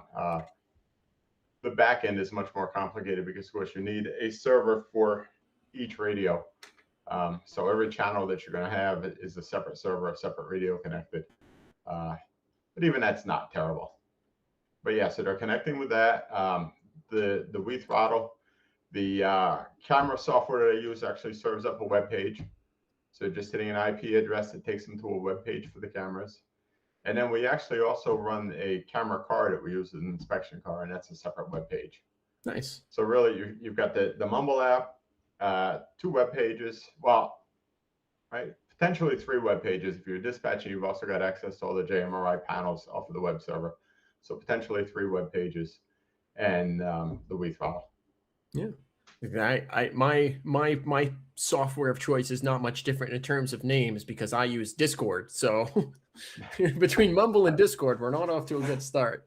But no, yeah, for me, I just I use Discord, and I have a second account that I have log on to the server, and then those 2 accounts are running the cameras, and then I have the remote operator just join in as an audio participant as the third. And since my layout's so small, I don't need radios. I just use the audio call, through the Discord call to deal with, you got 1 car left, half a car left, you're cut, you're clear to roll or whatever. So turns out, despite the names, these actually aren't too bad softwares. No, exactly. Let's see, a couple more questions here. How do we deal with the security of opening layouts to the internet, and kind of talking about security issues? This person says they wish JMRI had SSL available by default without needing a reverse proxy, which to me is mumbles, because I'm not a technical guy. But I guess, Bill, if you can talk a little bit about security of what you do. All right. Well, so the way the layout is set up is only specific ports are forwarded first off, but even more so, all the computers for the trains for the layout is completely isolated from the home network. It's set up on 2 completely separate networks with no cross connection. And so, I mean, that's the biggest way to be bulletproof. Yeah, I'm potentially putting the computers for the trains at risk, quote unquote. But we're only opening a couple of ports. They're being opened through the router's firewall as well as through Windows firewalls, but pointed to very specific locations.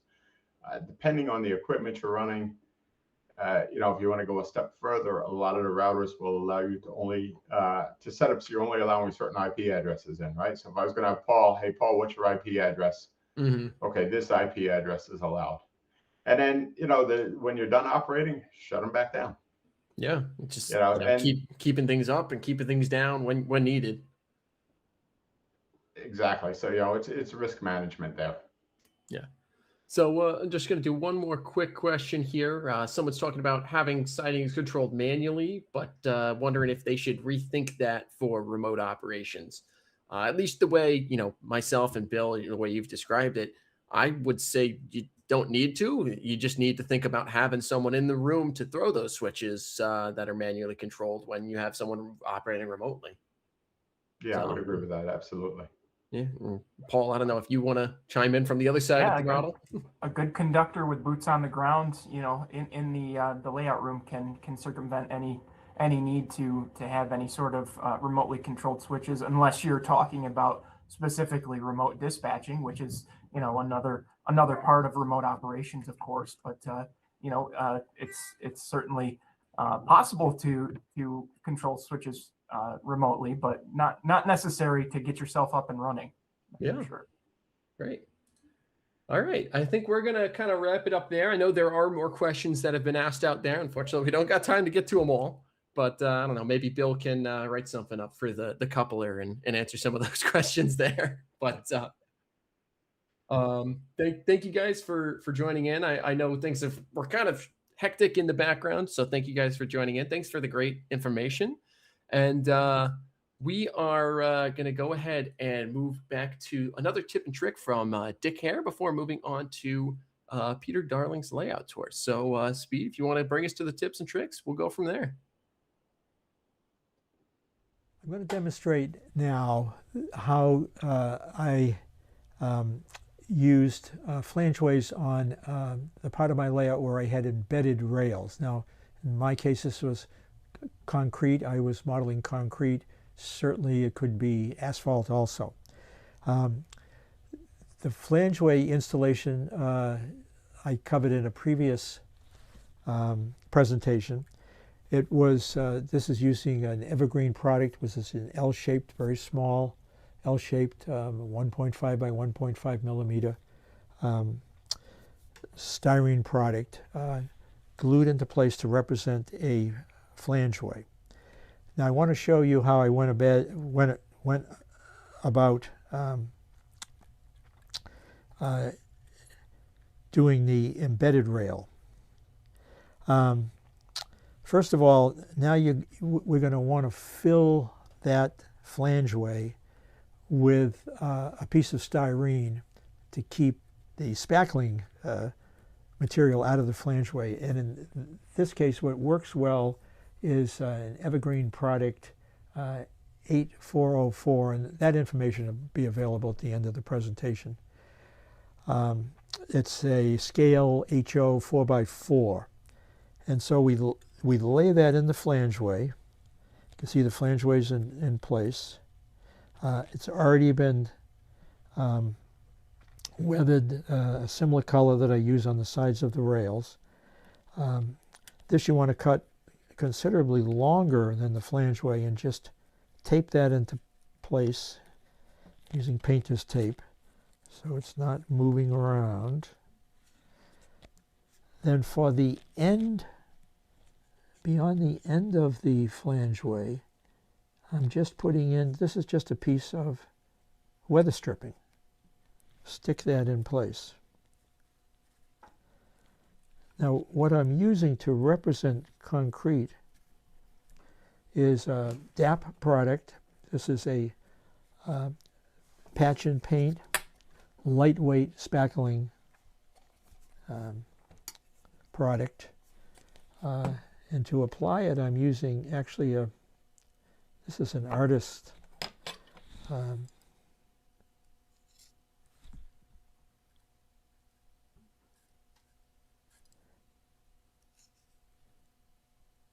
painting knife.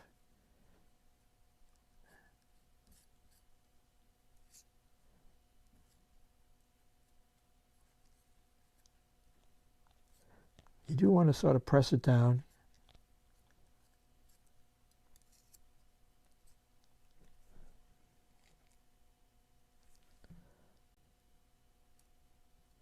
And similar to the outside.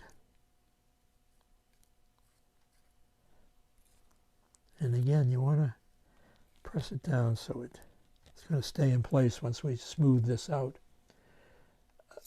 And I will say that, I use this same product to make roads. It's very easy to use. It's very easy to clean up. The only downside is you probably want to leave it there for a day or so to cure before you start sanding it down or putting in expansion lines or cracks, etc.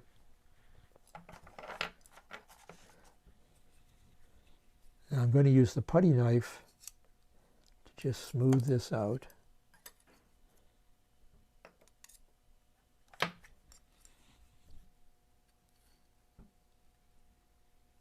One direction, back the other direction.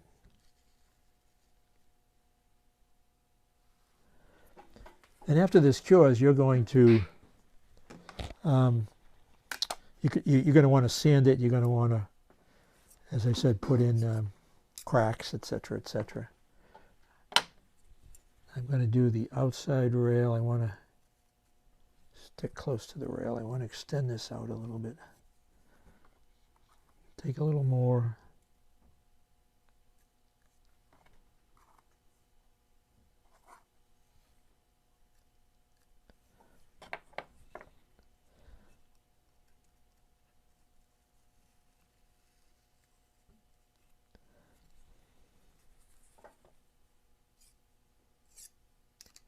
You don't want to put any of the excess back in there because that's going to harden a bit and then it's going to just make marks, just make streaks when you try to use it again. I'll just cut off the end of this.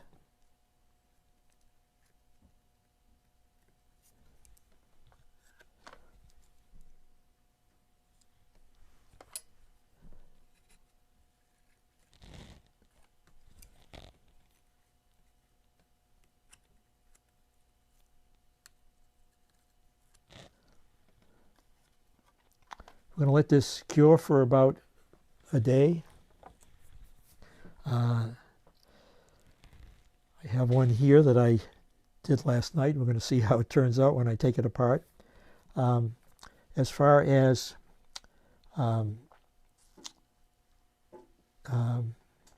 you can certainly, tomorrow I'd be able to sand this down. If I wanted to put some cracks in there, I would do that.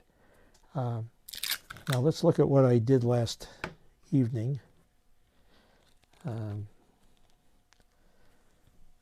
So I want to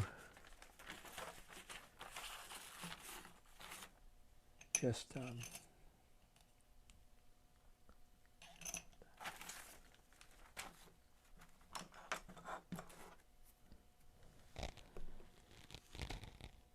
just going to undo the tape.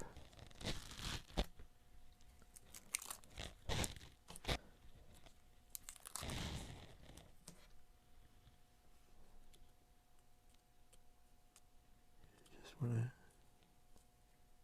loosen that up a little bit.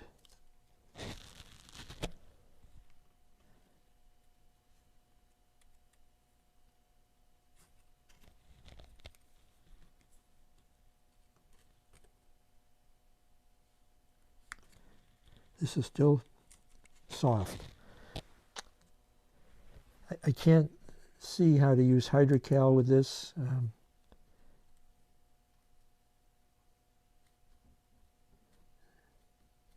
It'd be better to use your knife doing this. But I don't have my knife. This would be better.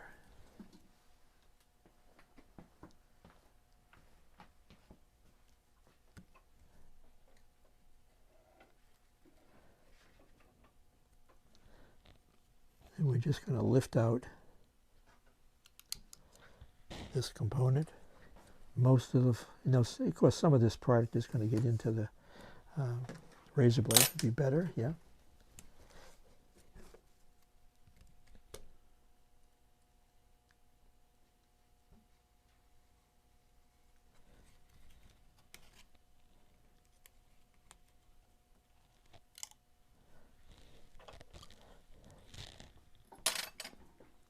And then you are going to start cleaning up the excess. And of course you're going to test this.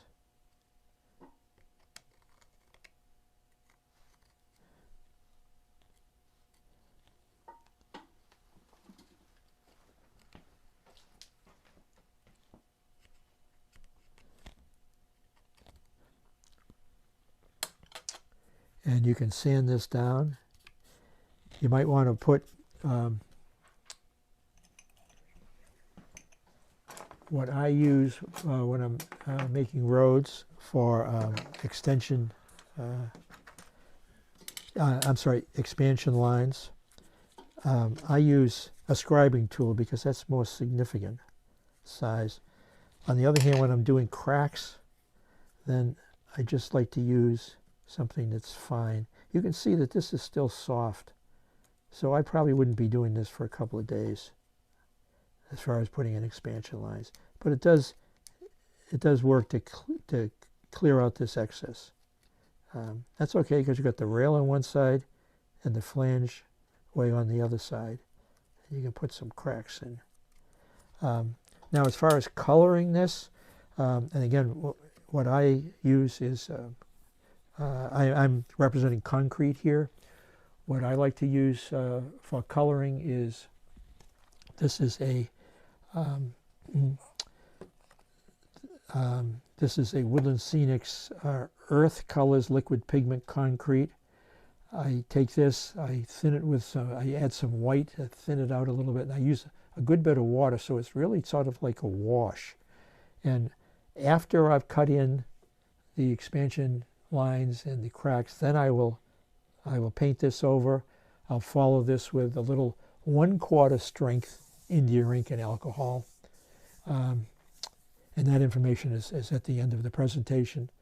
And then finally I'll use various pan pastels to add some color to it. There's neutral gray shade, which is a little lighter, neutral gray, extra dark, to add some variation in coloring to this. Once you get this all cleaned up, it works well. Dick, move the bottle. Sorry.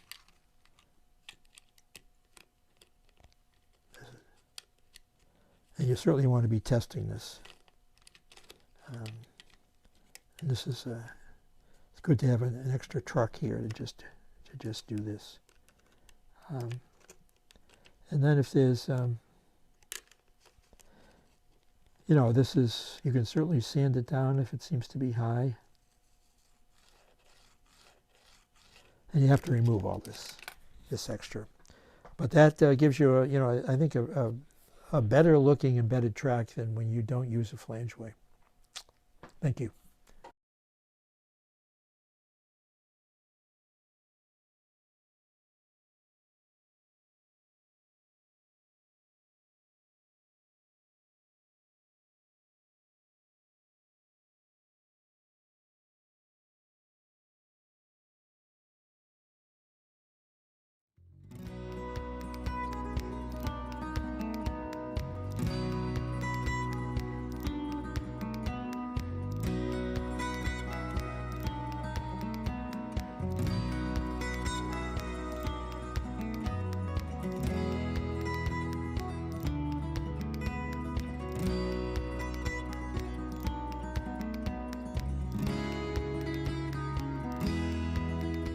Hello, my name is Peter Darling.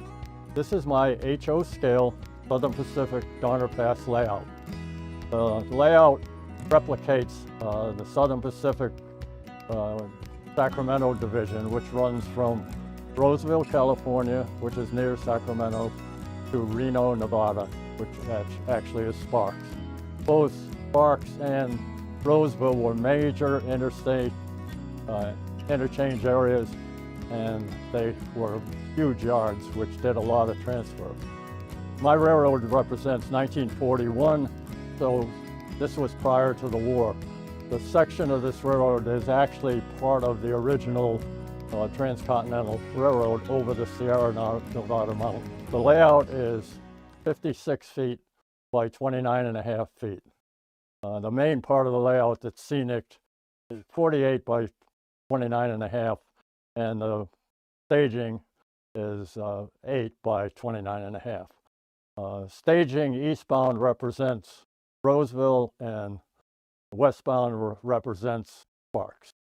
The main part of the railroad is a portion of the section over the mountain.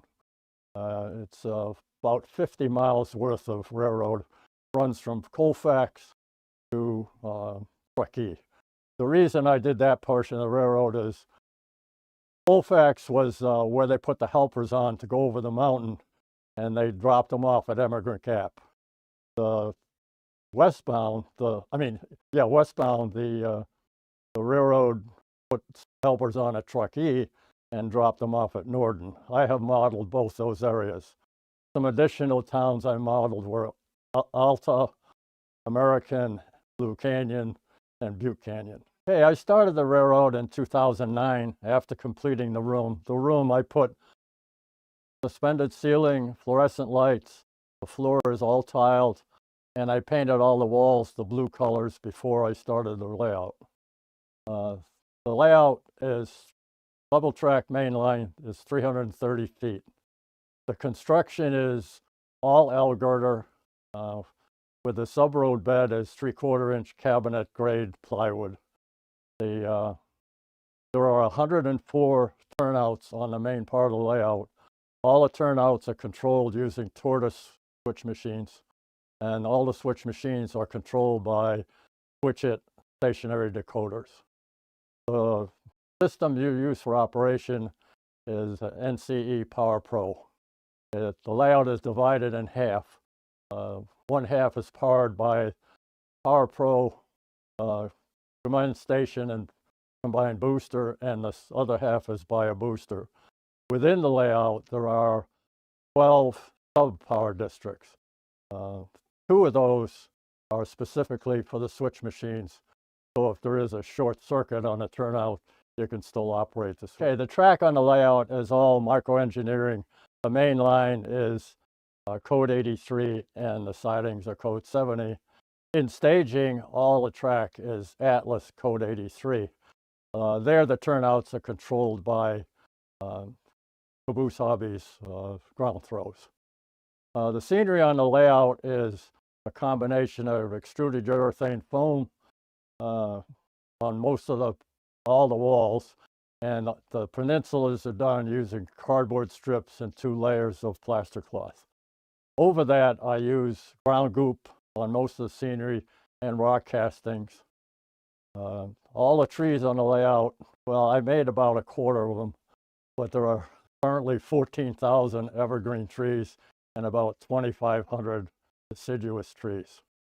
The mountains and rock work is all done using molding plaster, and I use like 4 different molds, but I turn them in different directions, or I'll usually use parse, so as you not detect any repetition in the rock work, which makes it pretty good. The layout operates pretty much right now as just as a display or running through the scenery. It takes anywhere from 10 to 15 minutes to run a train through the layout, and most people enjoy just watching their train run through.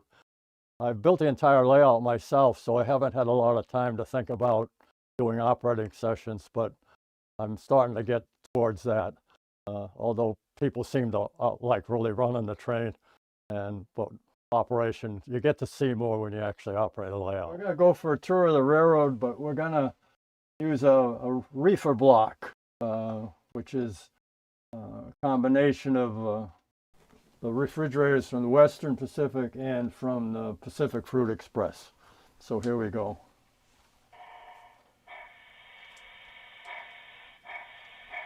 We'll be leaving as if we were leaving from the Roseville yard.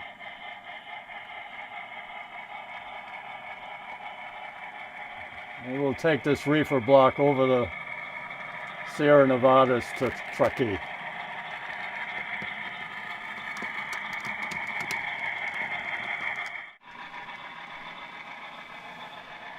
Okay, we're coming into Colfax, California. Since we have a reefer block on here, we won't be doing anything here. This locomotive can handle the train it has. A lot of times they would put on a helper at this area because this gets pretty steep going up the mountain. We'll be heading out towards Long Ravine Bridge. The railroad did a lot of twists and turns to get around the mountain. Colfax was one of the flatter places, so that's why they ended up building there.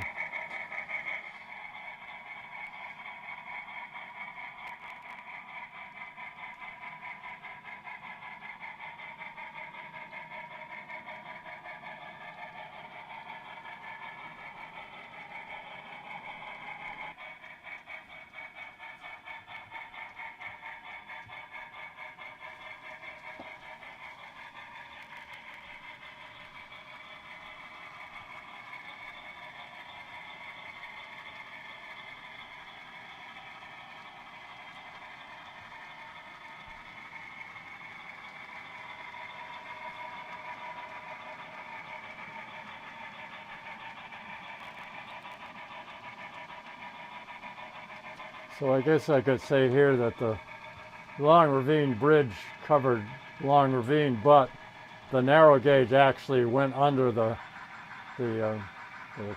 trestle assembly on its way out to Grass Valley in Nevada City.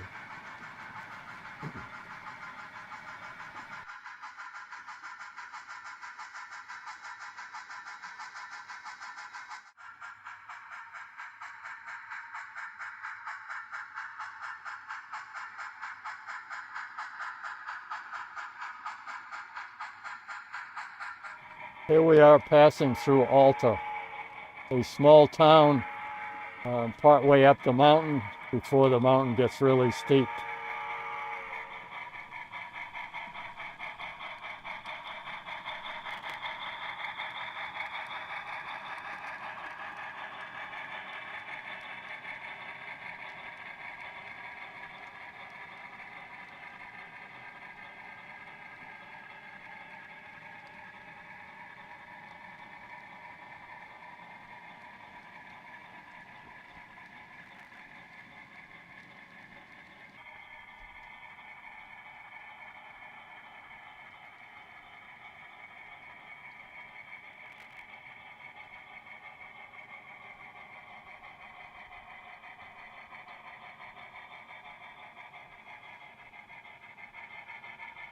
We run around here. This is up through Tolly, and there's a center siding. The reason they did center sidings was because there was only just so much room between the mountain and the valley, and so to only use up so much area for sidings, they would put a center siding. This is American. Back until 1946, all passenger trains would stop here. And what they would do is allow the passengers 10 minutes to get off and view the valley area, which was the American River. The East Branch and the West Branch go down and runs through Sacramento. And so all the passengers sort of view. It was like over 2,000 feet down, so it was a spectacular view.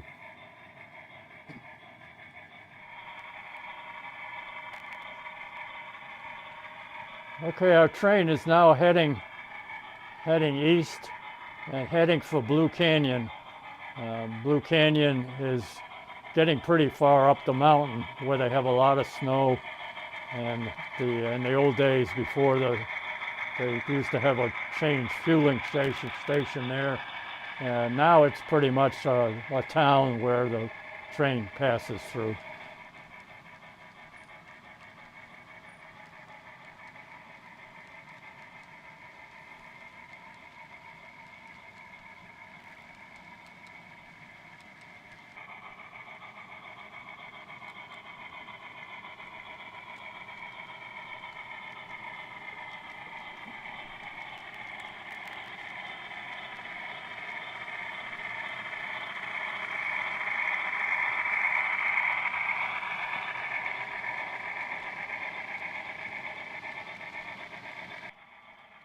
Our train is now passing through Blue Canyon. Blue Canyon in the early days was a major stop for refueling and rewatering locomotives. Today with the more modern steam locomotives, it's not as necessary to stop in this area. The town does exist now, but in the future it'll just eventually be abandoned.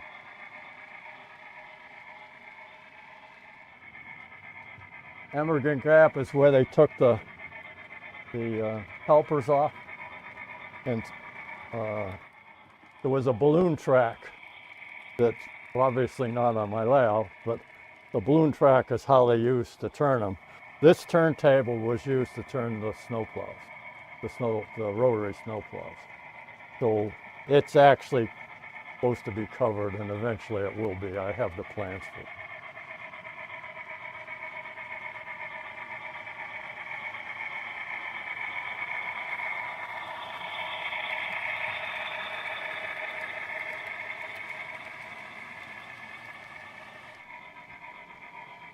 This is Butte Canyon.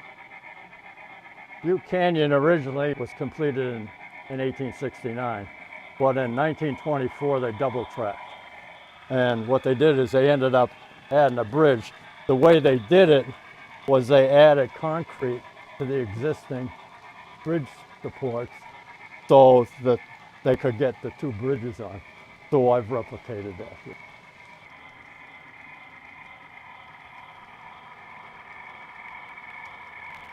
The next point is Norden, which is right here. And as you can see, that's not done yet, but eventually there'll be an enclosure here because it was at Summit, which was the top part of the mountain, and they got a lot of snow. They would get anywhere from 550 to 800 inches of snow.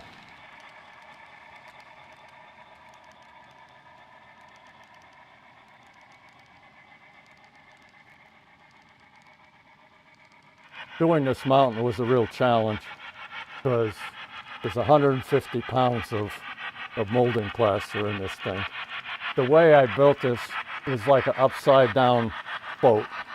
There's a keel, which is a plywood piece that's the shape of the mountain down the middle. Then off of that I put plywood ribs every 18 inches. And then between that I put cardboard strips, which I weaved, and then over that I put 2 layers of plaster cloth. And then on top of that I put the rock molds. So it was quite a process. I was here at step ladder, which I actually tied to the leg so it wouldn't flip over. I had one leg on there and one leg on a pad on the mountain, and I would take the molds and flip them on.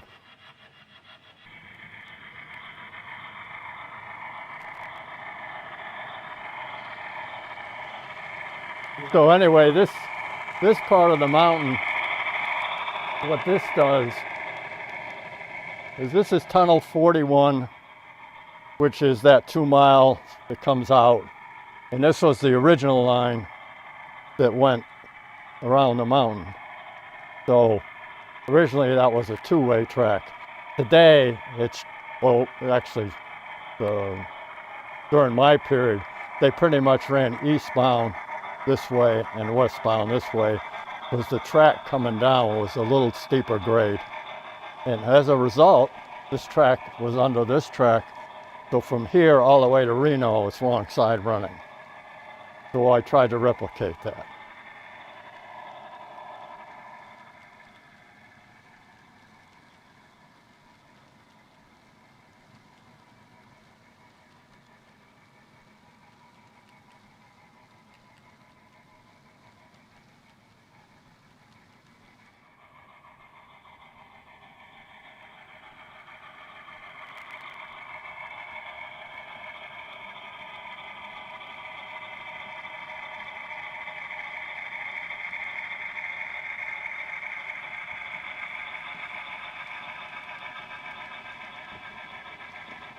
It comes out here. This is Donner Lake, and most people are familiar with the Donner story. The Donner Party got trapped by snow and weather, and a lot of them didn't survive. So this is the lake. It's beautiful. I have the actual pictures I took from right up where that mountain is, and it's beautiful. So when you come around here, this is Truckee.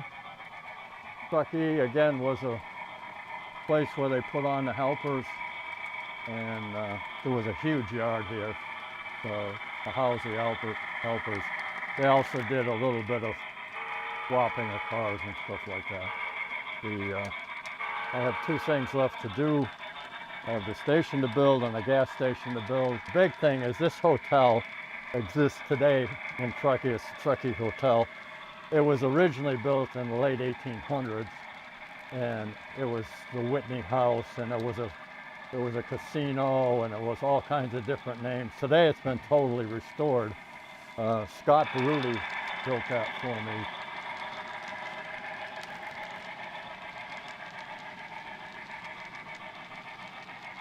And of course, to come around here, there was a big icing area in Truckee, because by the time they got over the mountain, they're only doing 20 or 25 miles an hour. So it's a 5-6 hour trip or more. They would re-ice at Truckee after leaving Roseville.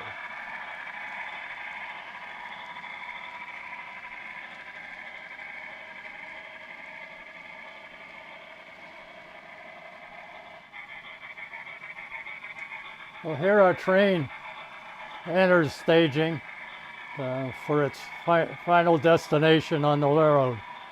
Some of you may have noticed there's a ABB set of Black Widows hiding under a shroud. They didn't exist at the time of my railroad, but as we all know, we all have interests, and I just love a set of Black Widows easels. So periodically they end up on the railroad in a time warp.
Any of you are welcome to come see my railroad.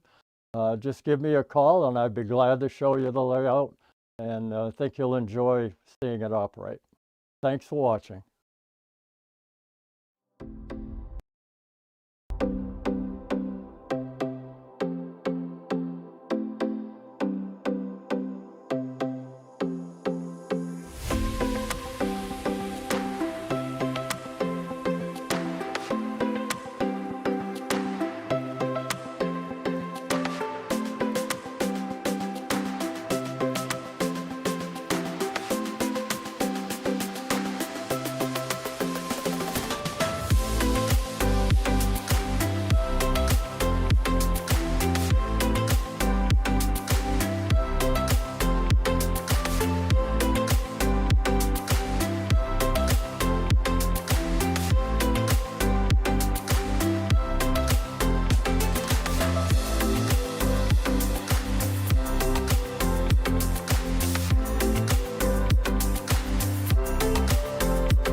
All right, welcome back, folks. I hope you all have enjoyed the tips and tricks and the layout tour that we just saw. Beautiful layout of Donner Pass in 1941.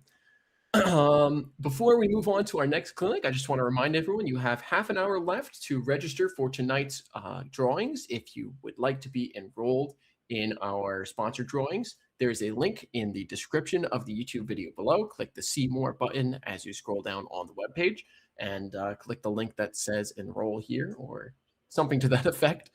And another reminder that if you are not signed up for the NER Coupler, which is the NER's magazine, if you enroll during NERx or if you re-up your enrollment during NERx, you get a chance to win a $100 gift card from Bar Mills. So if you want to go ahead and do that, that's a great opportunity for you. So moving on to our moving on to our second clinic of the night, we have a great clinic from Scott Lothes on the railroad photography of Donald W. Furler. During the 1930s and through the 1950s, Donald W. Furler, born 1917, passed away in 1994, helped create the genre of railroad action photography with his razor-sharp images of steam locomotives at work. From his home along the Erie and Glen Rock, New Jersey, Furler traveled widely in pursuit of railroads throughout the Mid-Atlantic, New England, and Appalachian regions. Using a series of ever larger cameras, Furler created thousands of negatives portraying the drama and excitement of the late steam era. He was also active and influential in the rail enthusiast community, and he frequently contributed to Trains magazine in its early years, while corresponding with its editors about the aesthetics of railroad photography. In 2015, his son Alan donated Furler's photographic work to the Center for Railroad Photography and Art. The Furler collection is a cornerstone of the center's archive, collectively an example of the pinnacle of steam action photography. Scott Lothes, who has served as the center's executive director since 2011, will present a selection of Furler's photography along with an overview of his life and lasting impacts on the field. Scott, thanks for joining us tonight.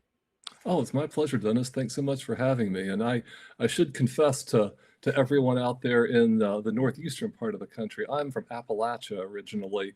And, in my own sort of, thinking my part of the world was the best part of the world and had the best railroads, I didn't necessarily always think a whole lot about the anthracite roads and the New England roads. And Donald W. Furler's photography opened my eyes to what a phenomenal railroading scene there is in the Northeast. We are so fortunate at the Center for Railroad Photography and Art that his son Alan entrusted us with the collection. It's just a wonderful trove of material. It's been my great pleasure to work on it.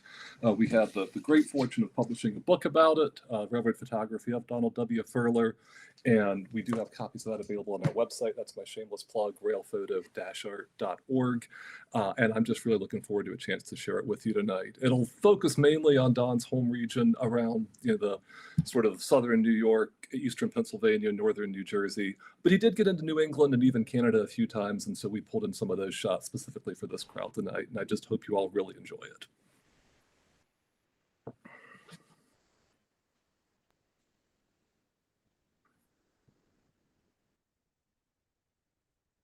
Good evening. I'm Scott Lothes, President and Executive Director of the Center for Railroad Photography and Art. Our mission is to preserve and present significant images of railroading. We're based in Madison, Wisconsin, and our reach is national and even international. We care for an archive with 600,000 images from more than 100 different collections. I'm going to share photographs from one of them, an incredible trove of late steam era material from the Northeast. Now, compared to some of the other photographers in our collections, Donald W. Furler may not have as much name recognition, but that's certainly not due to a lack of quality. We published a book about Don's photography in 2020, which I edited. In the process of doing that, I learned a great deal about Don and his work, as well as railroading in the Northeast. I'll start by introducing the photographer and his working methods, and then I'll share a lot of his photographs. In the interest of this group, we'll take an extended look at his coverage in New England. I'll then say a bit more about him and his photographic philosophy. We'll join him trackside for a day of shooting close to home at the height of his work in 1946. Finally, I'll say a little about the overall significance of his collection and what it's come to mean to me. So I'll start with Don. I am deeply indebted to his son Alan, who provided me with scans of dozens of his father's letters. Reading them and listening to Alan's stories, I feel like I've gotten to know Don. Some of my favorites are the ones to and from the early staffers of Trains magazine, long before the era of David P. Morgan.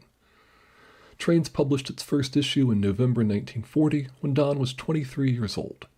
He was delighted by this new publication, and in January of 1941, he sent an introductory letter to editors Al Kalmbach and Lynn Westcott, along with a set of prints for their consideration.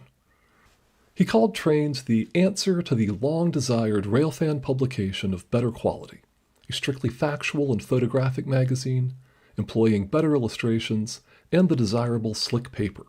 Personally, he went on, I am very pleased with these first numbers, as are many of my friends.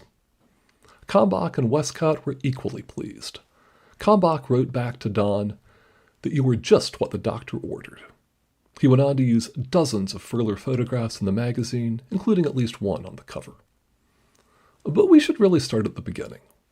Don was born in 1917 in Hawthorne, New Jersey, just a couple of miles from Glidrock, which became his home in adulthood. This is Bergen County, by now all a suburb of Newark and New York City, and part of the NMRA's Garden State Division, way down there in light blue. Don's photography covers most U.S. divisions of the NMRA's northeastern region, and at times we will also stray into the mideastern region's Susquehanna division. Don's boyhood home was next to the Susquehanna tracks, and as a toddler he would pull himself up to the window to watch their locomotives. Soon there was a tin-plate toy train layout in the basement, and there were many trips by train, since the Furleys didn't own a car when Don was young.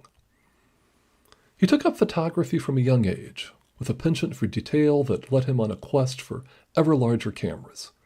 They included this enormous 8x10 city view camera when he was still a teenager. It was great for making engine portraits, which were then standard for railroad photographers. He took this one when he was just 16 years old, and when gas in South Amboy was just 16 cents a gallon. Don excelled at engine portraits, but he longed for something more.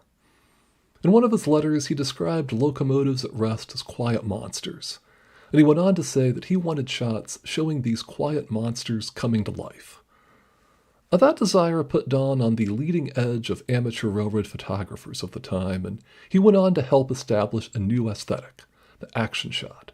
This is one of his first, taken in 1932, with Jersey Central Train 316 leaving Allentown, Pennsylvania. Don's grandparents lived in Allentown, an important hub of anthracite railroads, and Don photographed this area frequently throughout his life. I know it falls slightly outside the northeastern region, but I can't help but touch on it.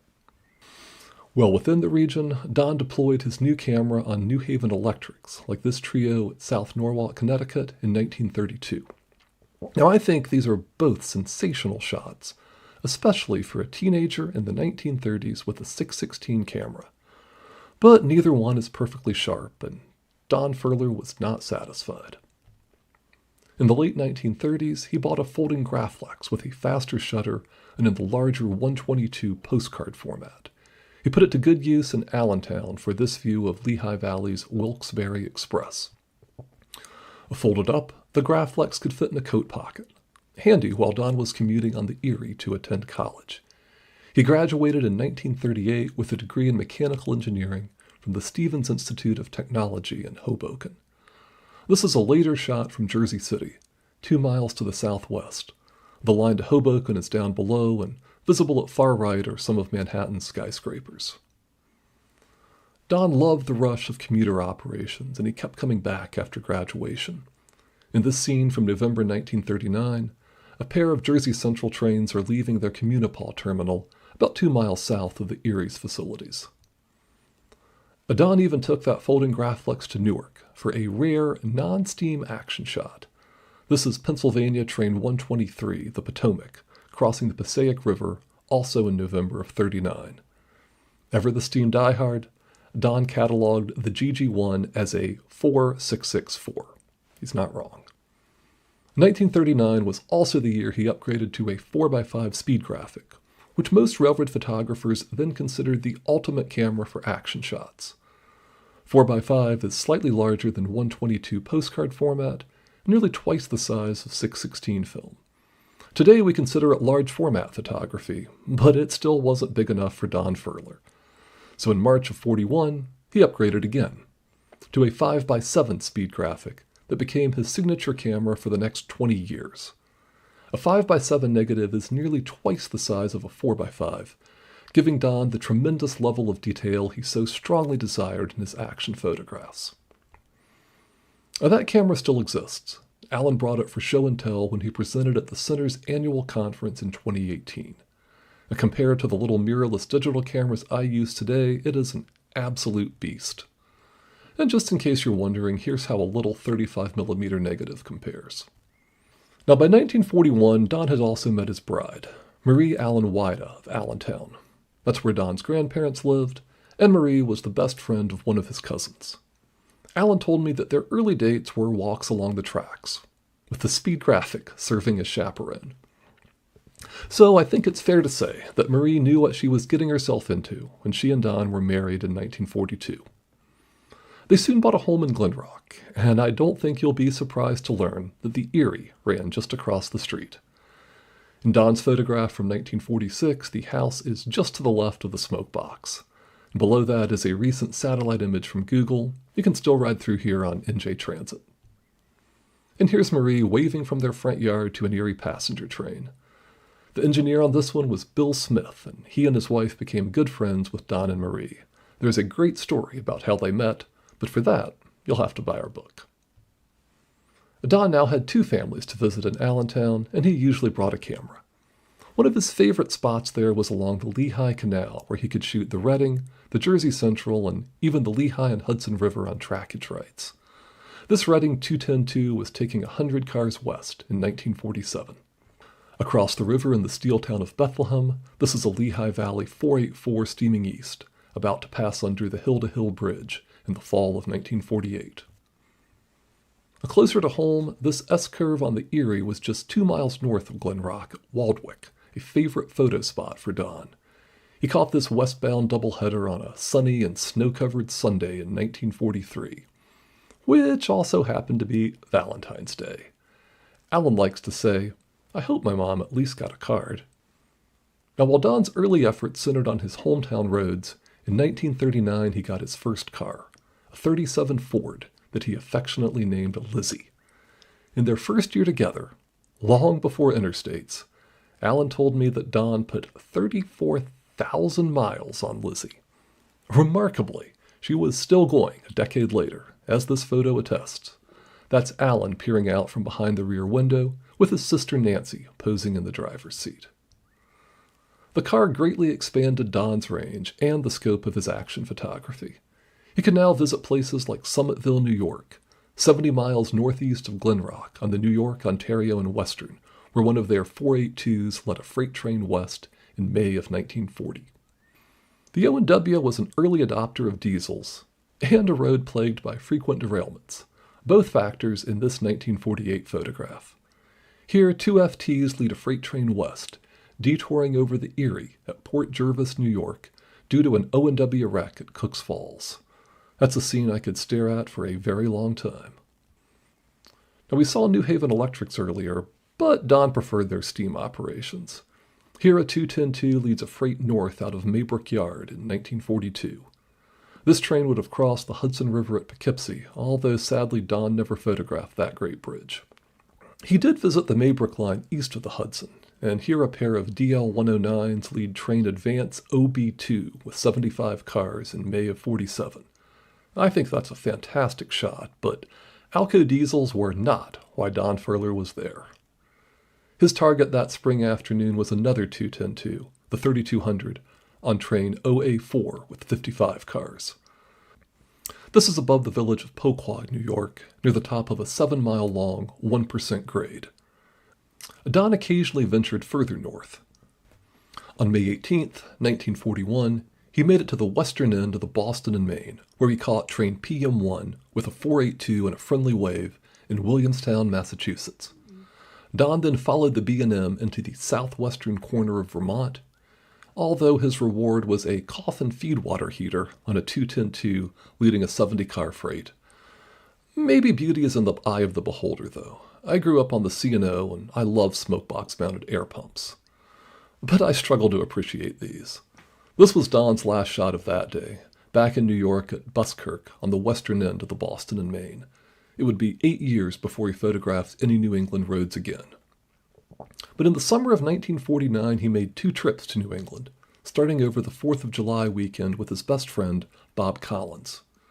On Saturday, July 2nd, they were in Danby, Vermont for Rutland Train 65, the Green Mountain Flyer heading north. They used its 9-minute stop in Rutland to get ahead for a second shot. It met the Boston section there and changed engines. This is about 3 miles northwest of Rutland, and that barn with the Dutch gambrel roof still stood as of 2020. On Sunday the 3rd, Don and Bob made a big loop to the north and east, starting in White River Junction with one of Central Vermont's incredible 210-4s. This is Class Leader 700, charging south with 60-car train 430. They then headed north to Wells River to catch Boston and Maine train 70. This was the summer-only north wind on its way from Bretton Woods, New Hampshire to New York City. They then drove west toward Montpelier, arriving at Northfield in time for Central Vermont's Ambassador, which left Montreal at 5:39.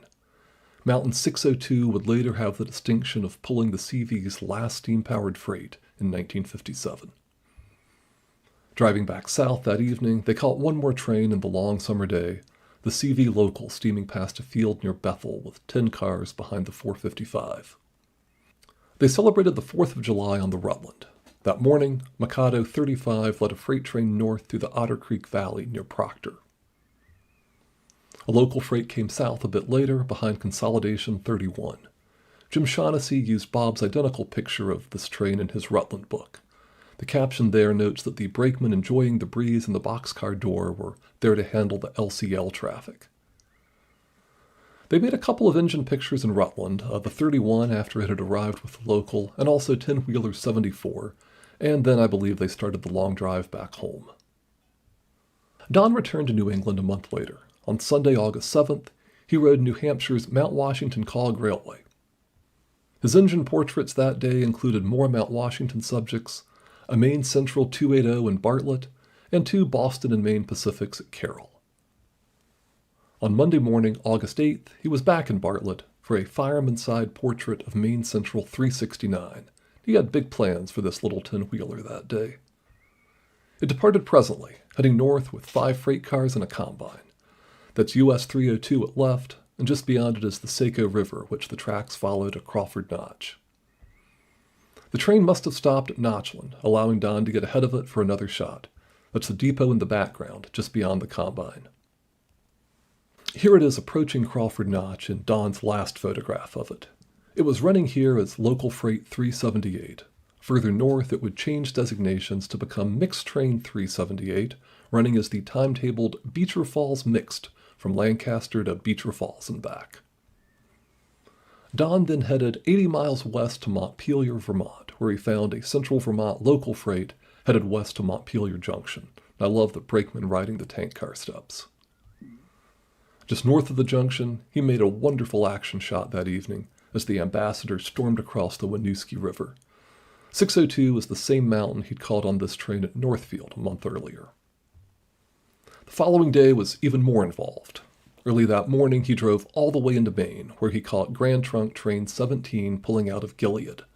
That's the freight house at right, and I love the 2 boys watching from the road over there at far left. 11 miles up the Androscoggin Valley, Don caught the train again, whistling for the US 2 crossing just outside of Gorham, New Hampshire. Now, Don didn't note the location of either of those shots, and I have to thank Justin Franz on our board of directors, as well as his dad, Tim, who figured out the locations for us. Justin also helped me pin down 2 shots on that trip of the Central Vermont local freight, which made a turn from White River Junction to St. Albans. Here it is coming north of Bolton, and here it's heading back in the afternoon, just south of St. Albans near the US 7 crossing, in what I'd have to say are near-perfect Don Furler photography conditions. Maybe a little too much brush along the tracks, but great light and great smoke. Even the engineer seemed to be posing for his portrait. Don covered a lot of ground, including St. Johnsbury, where he made a portrait of St. Johnsbury on Lake Champlain 36, a second-hand consolidation from the Boston and Maine. In Burlington, he made a superb portrait of a gorgeous little Rutland switcher, rods down and good light. They'd picked up this 1924 Alco from the Clarendon in Pittsford just 3 years earlier. On Wednesday, August 10th, Don's 32nd birthday and the last day of this trip, he returned to the Otter Creek Valley north of Rutland, where he caught Mikado 32 steaming north with the morning freight. And, in a repeat of his July visit, the local came south later that morning, once again behind Consolidation 31. Here it is near Proctor. I'm not quite sure about the correct order of this shot of the prior one. If anyone knows, please correct me. Later that day, Don found 10-wheeler 74 again, which had been cleaned since his July visit. And here it's leading the Green Mountain Flyer through center Rutland that afternoon, heading north with a friendly wave from the firemen. That was the last shot from this trip. But Don made at least one more railroad photography visit to Vermont in August of 1951, which included this heroic shot of a CV doubleheader north of St. Albans. The weather was clear the following day, and that included a pair of late-morning action shots, both of the 601 leading the Ambassador south. Milepost 137 is at Fonda, between Swanton and St. Albans, where the train was due at 11:21. Following its 7-minute stop, Don caught it again just south of St. Albans. And I think still on the same day, and further south at Milton, he caught the 462 again on the local heading back to White River Junction. As far as I know, that was his last railfan trip to New England. The steam's reign was coming to an end all over the country. One of the last major holdouts in the Northeast was the Delaware and Hudson, where steam continued until 1953. Don had begun photographing it before the war, catching this Challenger at West Richmond, New York on November 20th, 1941, barely 2 weeks before Pearl Harbor. While he concentrated most of his efforts on the southern end, which was closer to him, he occasionally ventured north of Schenectady. This is Whitehall, New York, in 1952, with a Laurentian on its way from Montreal to New York City. His favorite part of the D&H was the grade over Ararat Summit in the northeastern corner of Pennsylvania. This is a freight train south with a pair of Challengers. Now, that must have been a good show, but the heavier trains went north up the other side of this grade. And that led to scenes like this one. Tonnage out of Scranton and Carbondale regularly drew a Challenger up front and a pair on the rear. And to get these big drags going, a consolidation often pushed behind the caboose. It typically cut off on the fly at Forest City, and so it was known as the Forest City Kicker. You can see a crew member on the caboose in this shot, ready to pull the pin. And here, 2 Challengers shove another train north just after the kicker had cut off. That's the O&W in the foreground. The unseen Lackawanna River runs between the 2 railroads. I love those houses sprawling up the hillside in a scene that, to me, just begs to be modeled. And Don also captured exceptions to standard practice. On March 19th, 1950, train WM3 left Carbondale with 101 cars, and with New York, Ontario, and Western FTs in place of the second Challenger on the rear. As more diesels arrived, Don had to keep going further to find steam. The greatest extent of his coverage is Appalachia, especially around Cumberland, Maryland. This is a Baltimore and Ohio 210-2 leading a freight west through the Cumberland Narrows in 1948. That bridge carried a Western Maryland branch line.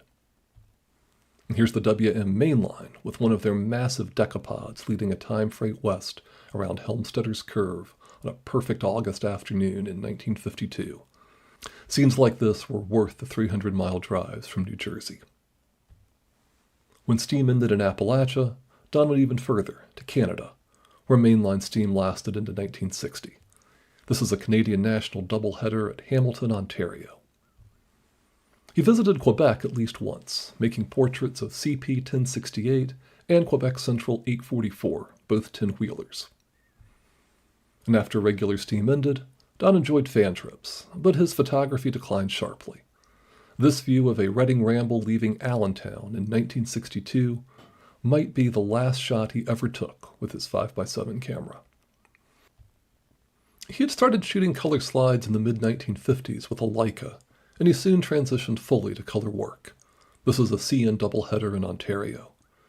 He only shot a little bit of color, though, and only of Steam's final days and the fan trips that followed. His black and white negatives captured Steam in its glory, like the Reading Crusader passing a commuter train at Jersey City in 1939. For our book, it was an easy choice to focus exclusively on Don's black and white work.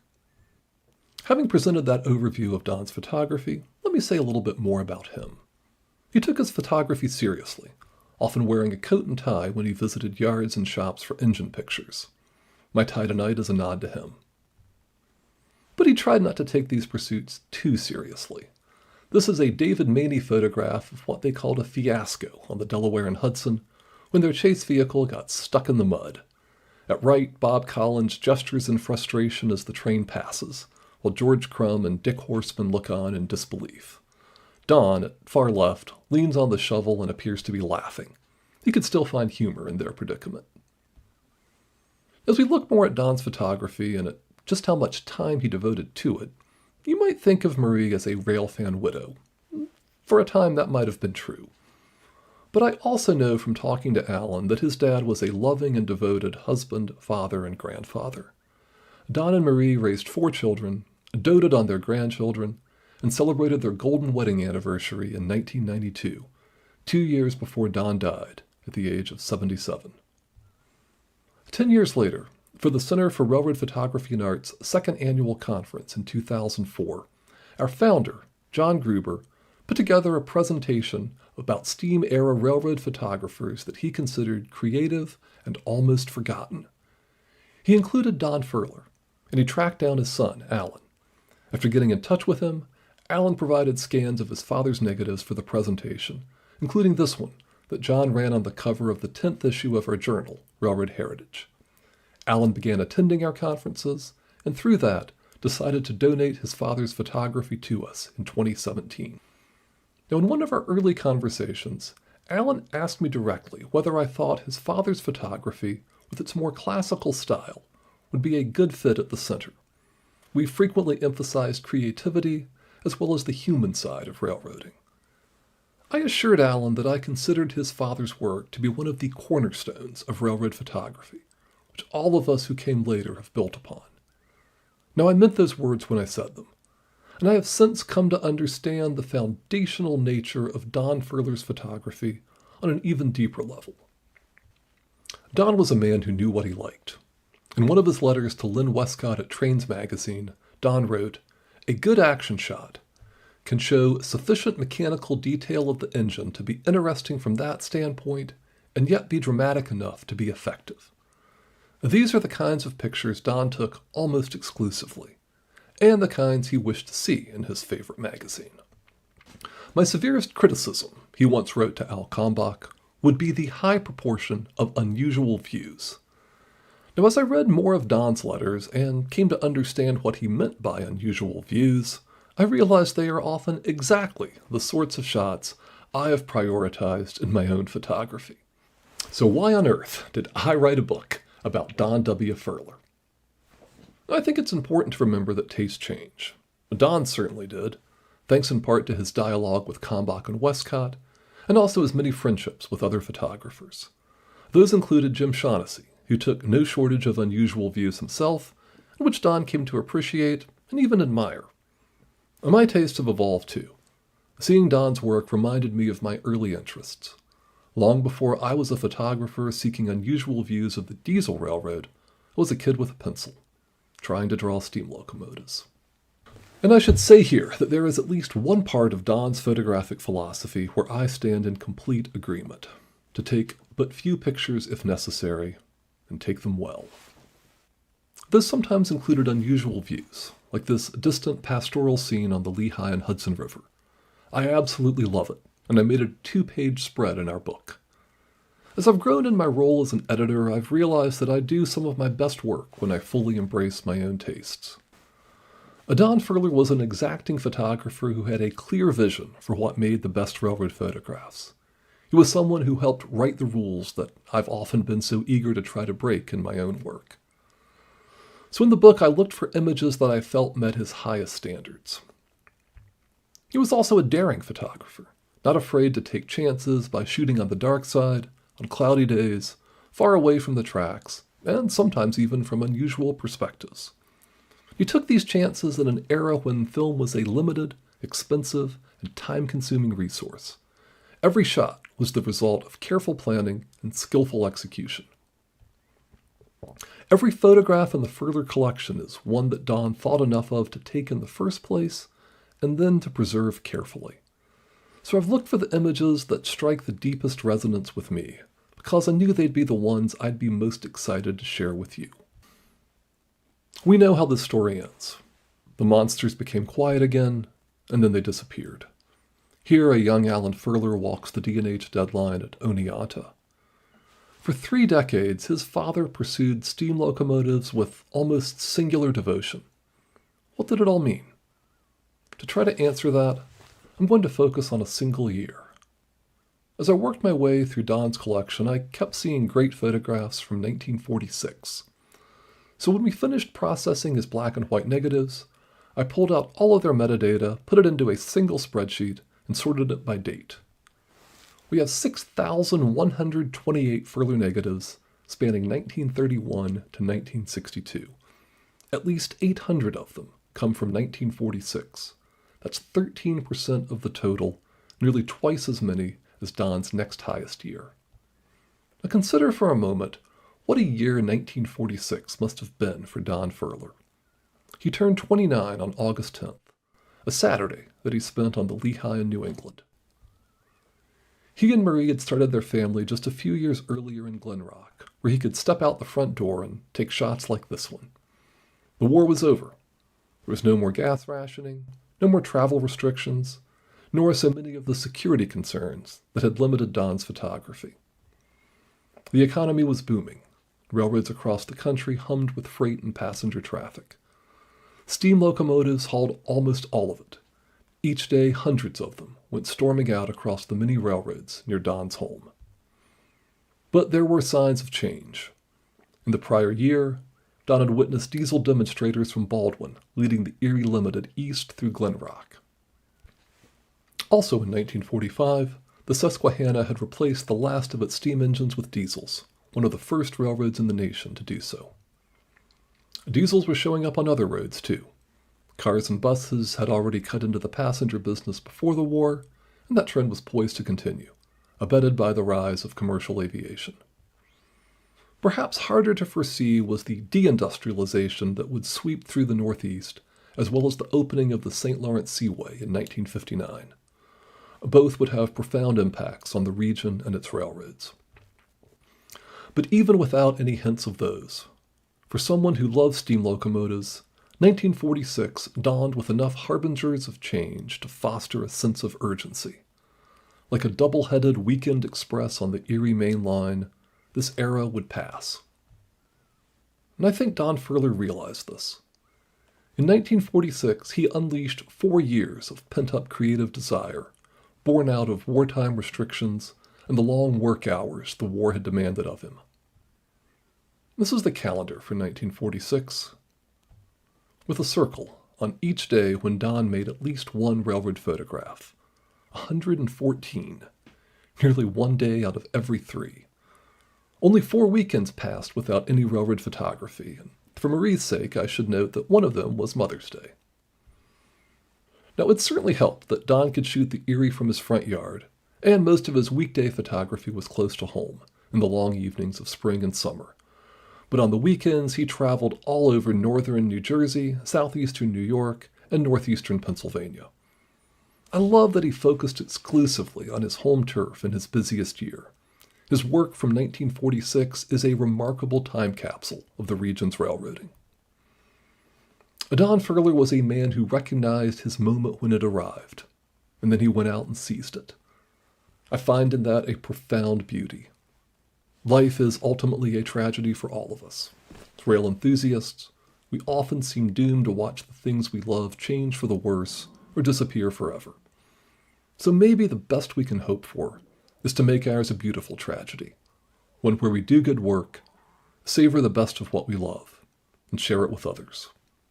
That's what I see in Don Furler's 1946. The steam railroading in the Northeast would never again be so good. If you'd waited just a few more years to shoot the last runs, you'd already missed the best part. Don didn't shoot many last runs. He didn't need to. He'd been there for the glory days. His first trackside outing in 1946 came on Saturday, January 5th. He started right in Glen Rock, crouching low for an Erie Pacific with Train 30. He made many trips to Allentown that year, and during one of those in February, he stopped at Perryville along the Lehigh River. After stepping across the double-track Jersey Central main line, he caught a coal train steaming west behind a pair of Mikados. All 60 cars in the caboose are stretched out along the icy river. March was a banner month. It had 5 weekends, and Don photographed trains on 9 out of those 10 days. This is New York, Ontario, and Western Train No. 1 at Firthcliffe, New York, on its morning run out of Weehawken. He was nearly as busy in April, when the Lehigh Valley celebrated its centennial. Streamline Pacific 2093 was decked out for the occasion as it led the Black Diamond west through Treichler's, Pennsylvania, on April 20th.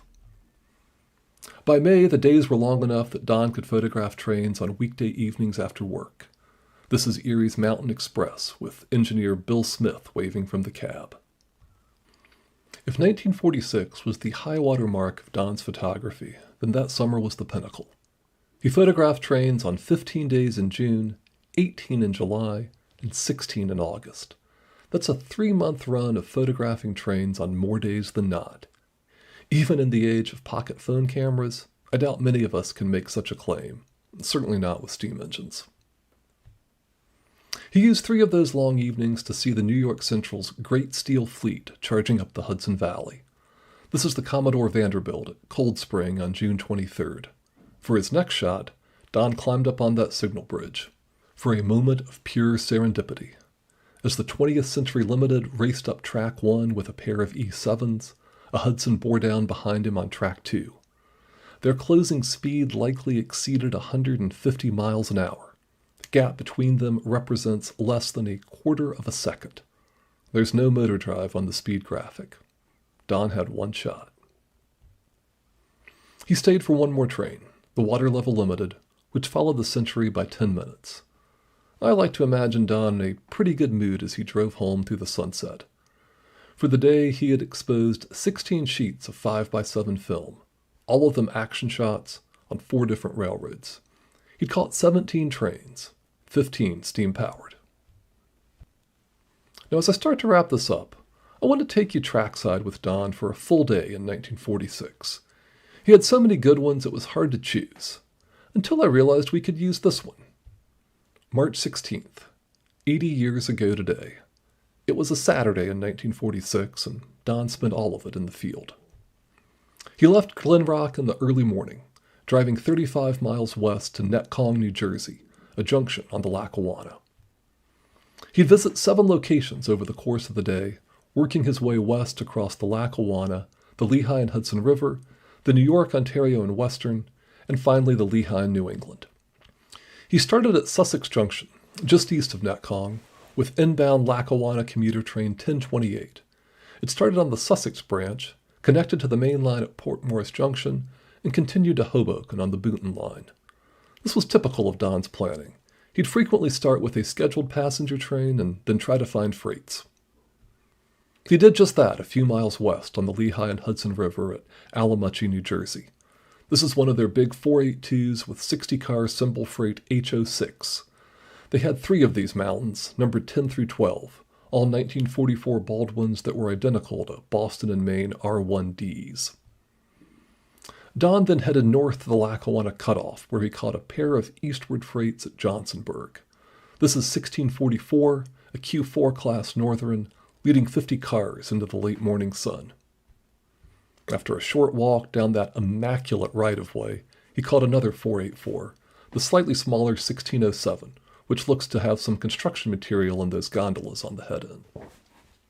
Don then caught the first of 4 Lehigh, New England trains for the day.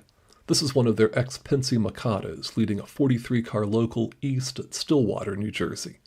It's running here on trackage rights over the New York, Ontario, and Western. This is a 4x5 negative of the same train taken at almost the same instant. I don't think Don could have juggled 2 cameras so quickly. I suspect his father might have been the photographer, so they sometimes went out together. They then made a beeline west to the Lehigh, New England proper, where they found 305, an E14 consolidation with 36 cars, at Mount Bethel, Pennsylvania.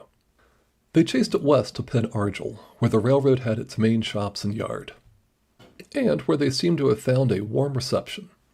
This is a nice enough portrait of Camelback Consolidation 27, but here it is again, in better light and with the rods down. I like to think a sympathetic hostler may have had a hand in this. They also seem to have gotten a hot tip about where to finish their day. Continuing southwest, they found 403 with 26 cars at Summit, Pennsylvania. The unseen 304 was pushing on the rear. The railroad had 4 of these burly decapods. They were rated for 1,100 tons on this grade coming up from Bath.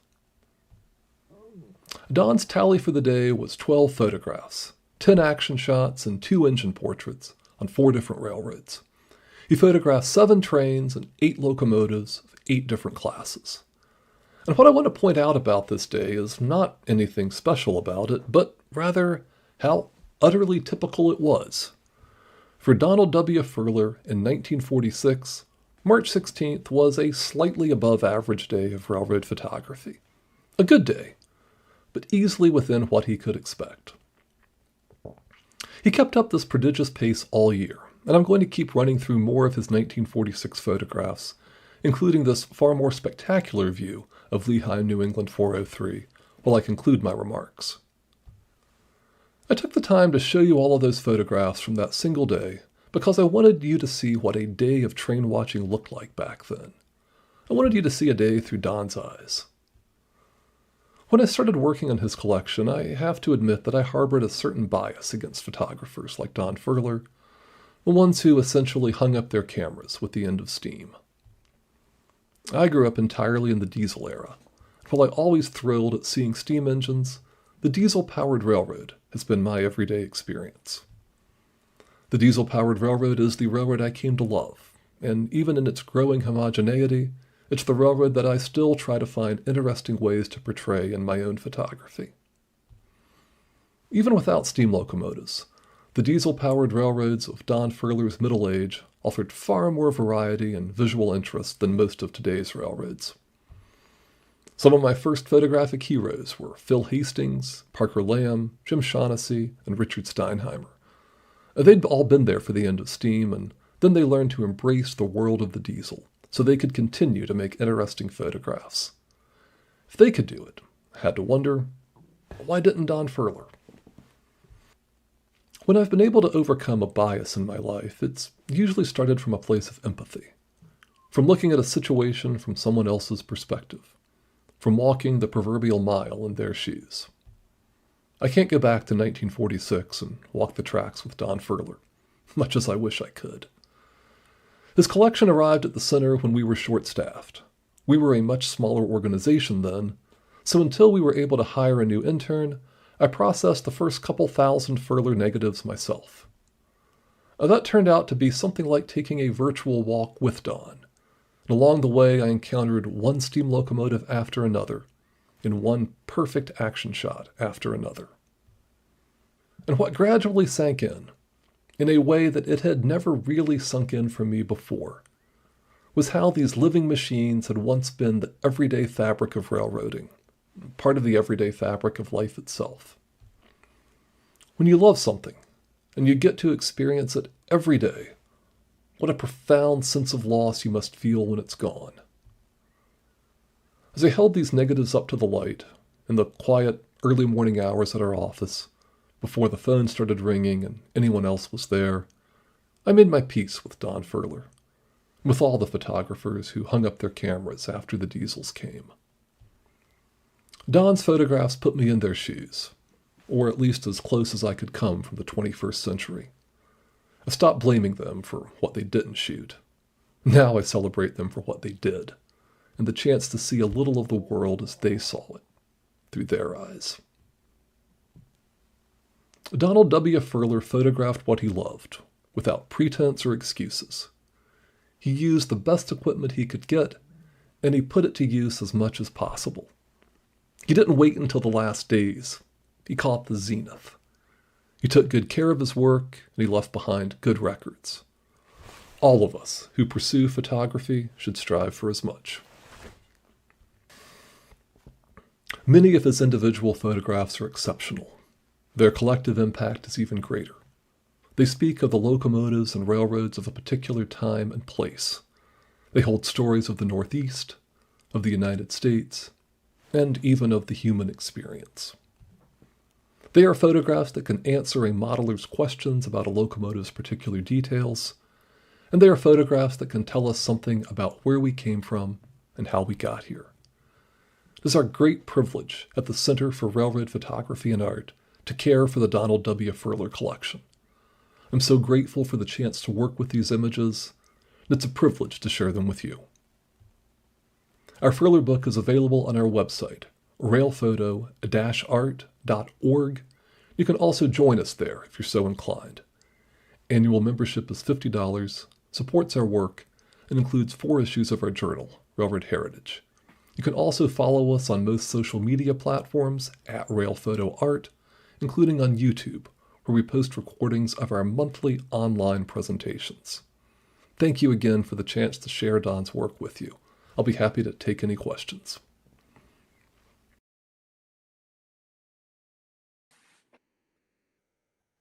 All right, thanks so much for that great presentation, Scott. There's some really phenomenal photos in there. I'm definitely gonna have to go back and relook at some of those. So thanks so much for kind of collating all that into a nice presentation for us. So Oh, my absolute pleasure. Thanks so much for the opportunity to share it. so we got some questions here for you from the Okay. YouTube chat here. So we're going to start off with kind of talking about the collection as a whole. Sure. So what kind of talk about what goes into documenting a collection like this a little bit, and where people can, if they have collections like this, where they can kind of send them to get documented and collated like this. Sure. So, we found in our work on archives at the center that all collections are different. We have built up our archive to currently we have a little over 600,000 photographs overall. There's about 6,000 or 7,000 in the Furler collection. So we have a lot of other collections in addition to this one. In the case of his documentation was phenomenal in almost all cases. There were a few exceptions, when no one's perfect all the time, but he was shooting large format negatives. He would typically sleeve each one in its own paper envelope. And then he had typewritten notes on most of those, the railroad name, locomotive number, wheel arrangement, date, location, and then a lot of times a whole lot more information, train symbols, car counts, sometimes even loads and empties, details about the operations. So Furler's collection, I think, is really kind of first rate in terms of how well it was documented. In a few cases, we have received collections that were literally a shoebox full of unlabeled slides, loose. That's not what we prefer. There's only so much we could do in those cases. So my advice for anyone who has a photography collection right now is to make sure it's documented with the basics. And especially from my standpoint, we like locations and dates. I mean, a lot of people will put locomotive numbers on, but we could often look at the photograph and see the locomotive number, but we can't always see, and not always, but in some cases we can, but we can't we often have no way of knowing when or where a photograph was taken. At the center, we have a review process for any incoming collections, just to try to help us manage volume. We want to take on as much as we can, but we're trying to do it in a way that's sustainable, not only now, but for really forever. When you take on a collection, we really do feel like that's a lifelong commitment, or beyond our lifetime commitment. So we have a review process. There are details about that on our website. It's at railphoto-art.org. You can click on the collections tab to learn more about the donation process, or send me an email if that's something you're interested in. We always are interested in learning about other material that's out there. And there's several other organizations that are taking on collections as well. So, we're certainly not the only game in town there, and we're glad that there are other groups out there also working to preserve this material, because there's a lot of it, and we want to save as much of it as we can. Absolutely. It's invaluable for historians and for modelers. It's great reference. So no, absolutely. It's incredible work. And some of it, I think, really does achieve the level of art too. I mean, there's just some beautiful, incredible scenes that we're never going to see again. Oh, absolutely. Great. So now we'll talk a little bit, a couple questions here about rail photographers, and I guess this is expanding a little bit beyond the topic of Furler himself, Sure. but kind of rail photographers in the earlier era. Are there any rail photographers that every railroader should know about, and who are some of the earliest of those that were out there documenting things that have been preserved? Yeah, so I mean, I think we all have our favorites, but the few that we can, I think, all agree on that are really tremendously significant. Lucius Beebe and Charles Clegg really kind of helped establish the railroad book publishing industry. They had, Beebe especially had a very straight-ahead documentary. The three-quarter wedge shot was sort of his aesthetic. But Clegg was more of a pictorialist. They did some wonderful books together, and we published a book about them as well. Their collection is at the California State Railroad Museum in Sacramento, another great repository. But they really, I think, sort of helped establish that notion of the railroad photography book. Going a little bit after them, Richard Steinheimer, I think, is one of that from a creative standpoint, I think all of us look to as an inspiration. He found ways to photograph railroads that a lot of people or no one had really ever thought about before in some cases. So I think he did a lot to raise the artistry of railroad photography and to portray emotions as well as facts that are present in so many photographs. Counterpoint to him on the East Coast would be Jim Shaughnessy, who I think a lot of you are very familiar with. Both of their collections at our archive at the center now, and are both just incredible work. Winston Link, someone we've all also heard about for his stunning night flash photography, and I know William Gill's presenting later this week, and you'll see some great contemporary examples of night flash work through him. I have to give a plug to our founder at the center, John Gruber. John was someone who really looked to the human side of railroading. He did some phenomenal work of railroad workers all over the country, here in Wisconsin where we're based, but he photographed the Rio Grande narrow gauge and its people very extensively, Chicago Union Station, the Southern Steam Program, and the people behind it. So someone who really tried to show the faces behind how the work was getting done, and I think that's a really important part of railroading and railroad photography. And Phil Hastings, David Plowden, who's done a lot of things besides railroads, but got his start with railroad photography. I mean, it's a long list, and we could probably be here all night if I kept naming them off and saying what I like about all of them. Yeah, it's a long list, but that definitely gives people a place, some places to start if they want to start really diving into these historical rail photographers and enjoying the art that they created and capturing what we all love, which is the railroad. And there are two great books out recently about Jim Shaughnessy's work, I think, to keep it sort of in the Northeast region's interest area. Those are both by Jeff Browse and Kevin Keefe were involved in both of them. And they're both just really fantastic looks at kind of the artistry of Jim's photography. And Jim did some of his own books as well earlier on that you're probably already familiar with. Yeah. So dialing back in a little bit more on Donald Furler, so someone was asking, did he develop and print his own photos, or did he, farm that out somewhere? Or he did most of his own darkroom work himself. I think he would occasionally use someone else if he wanted a really big enlargement. I know he did a trip down to the Chesapeake in Ohio, my hometown railroad.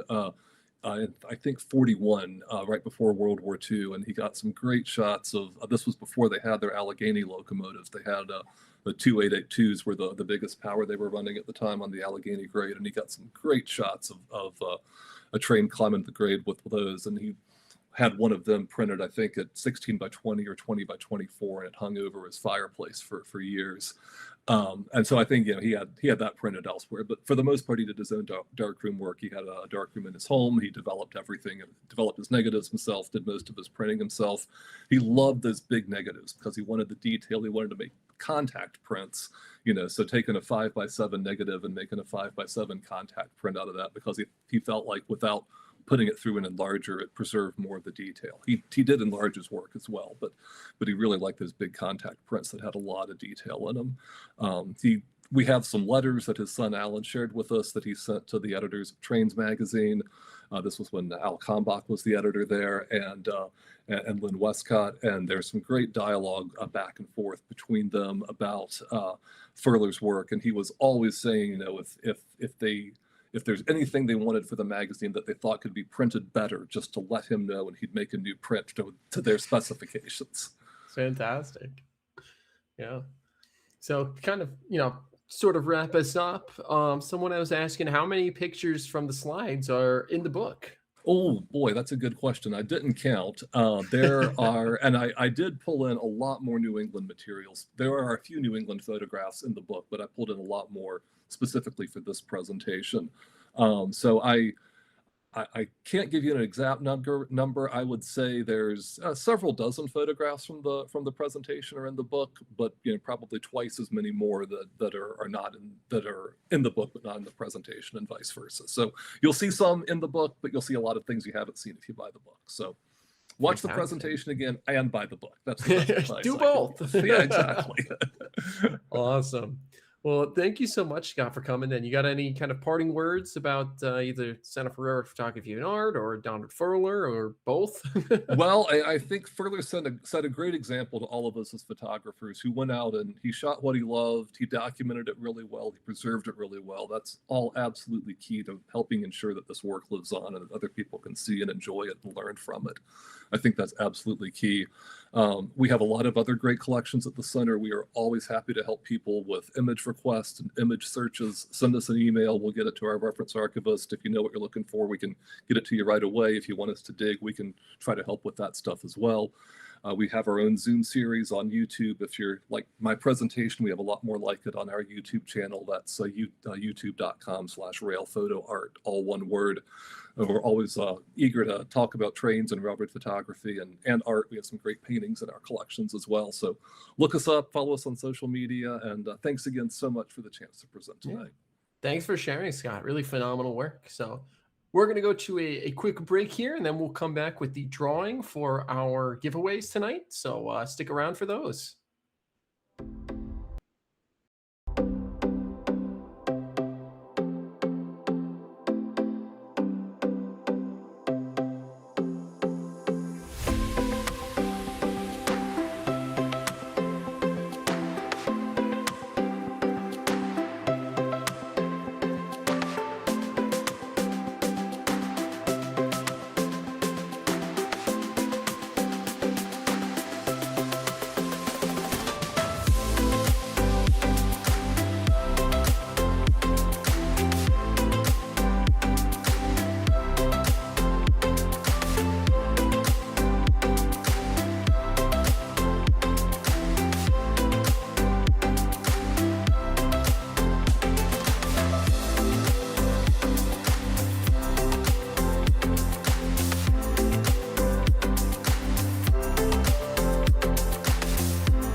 Well, welcome to the drawing for the first night of NERx. I'm very excited that here in the studio with me, I have Ron Kleiss from Mind Mount Models.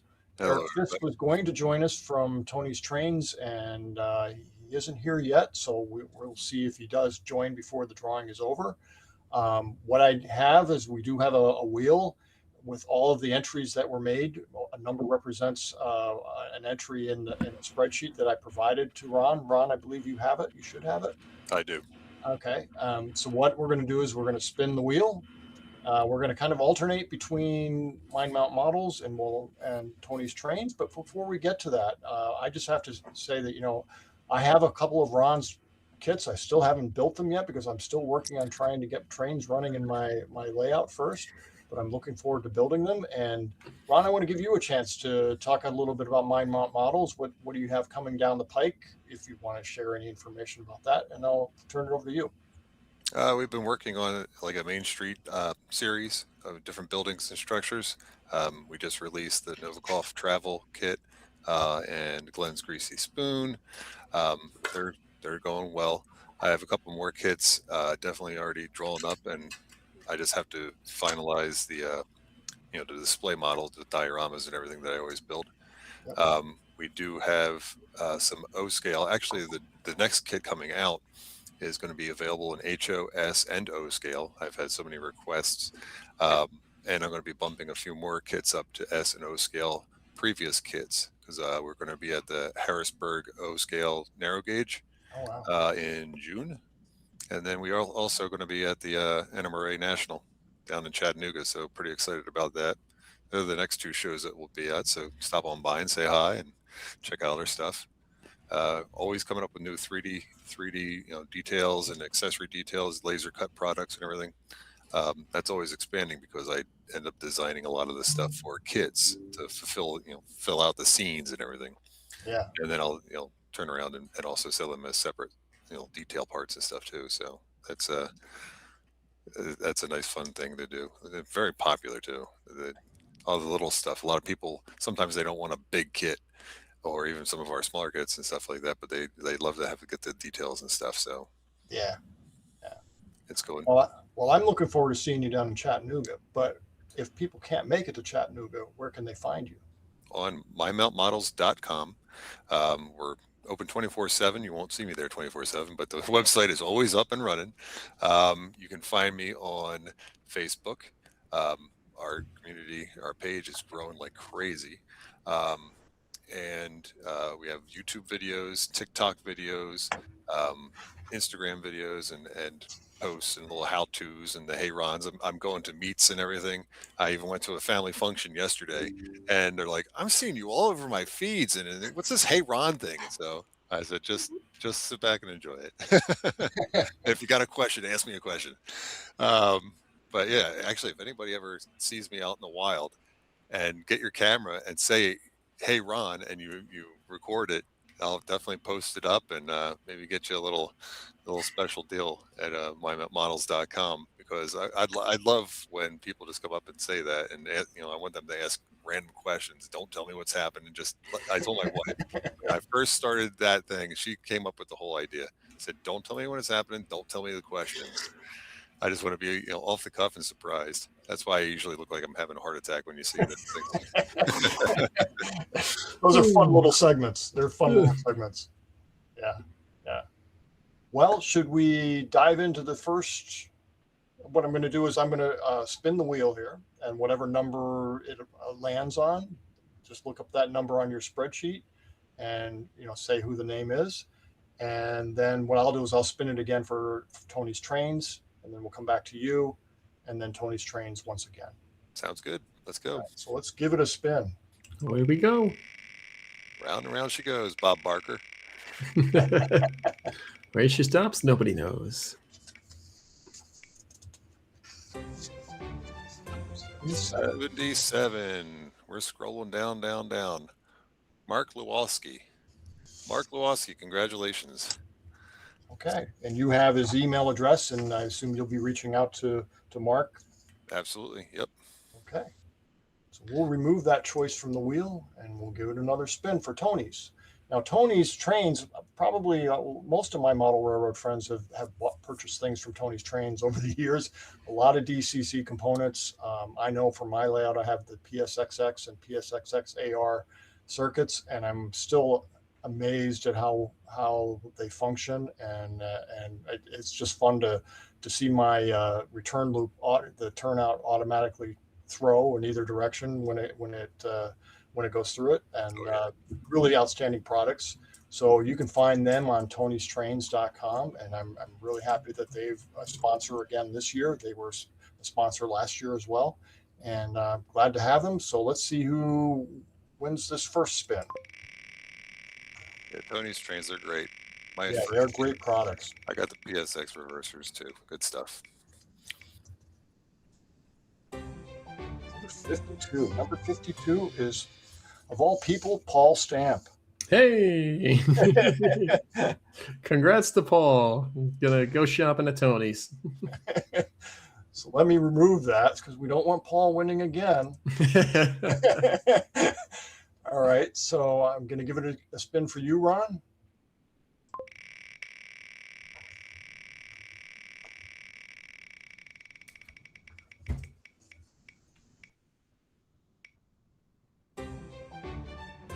$57. We're going to 57, and we have David Gilbert. Congratulations, David.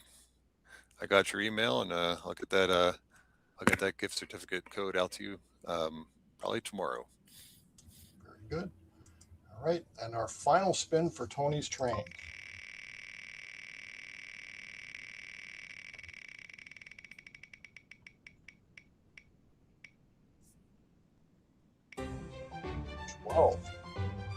Number 12 is Richard Webster. Congratulations, Congrats. Richard, and I'm sure Eric will be reaching out to you as well, and to Paul. We'll have your email addresses, and he can reach out to you both.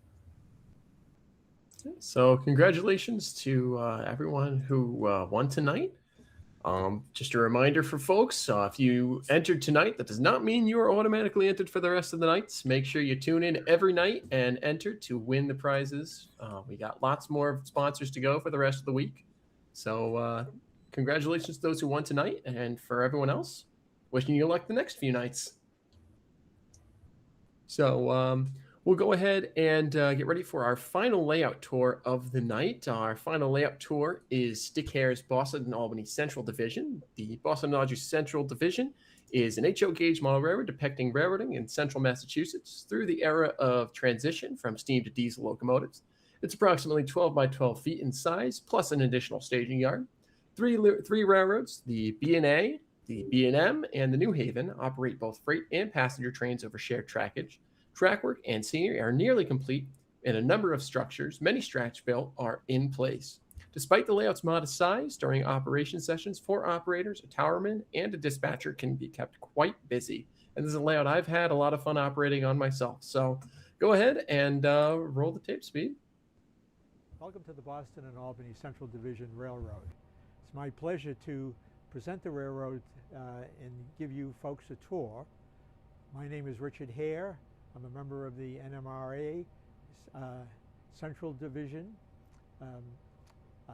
Central New York Division, and this is my railroad.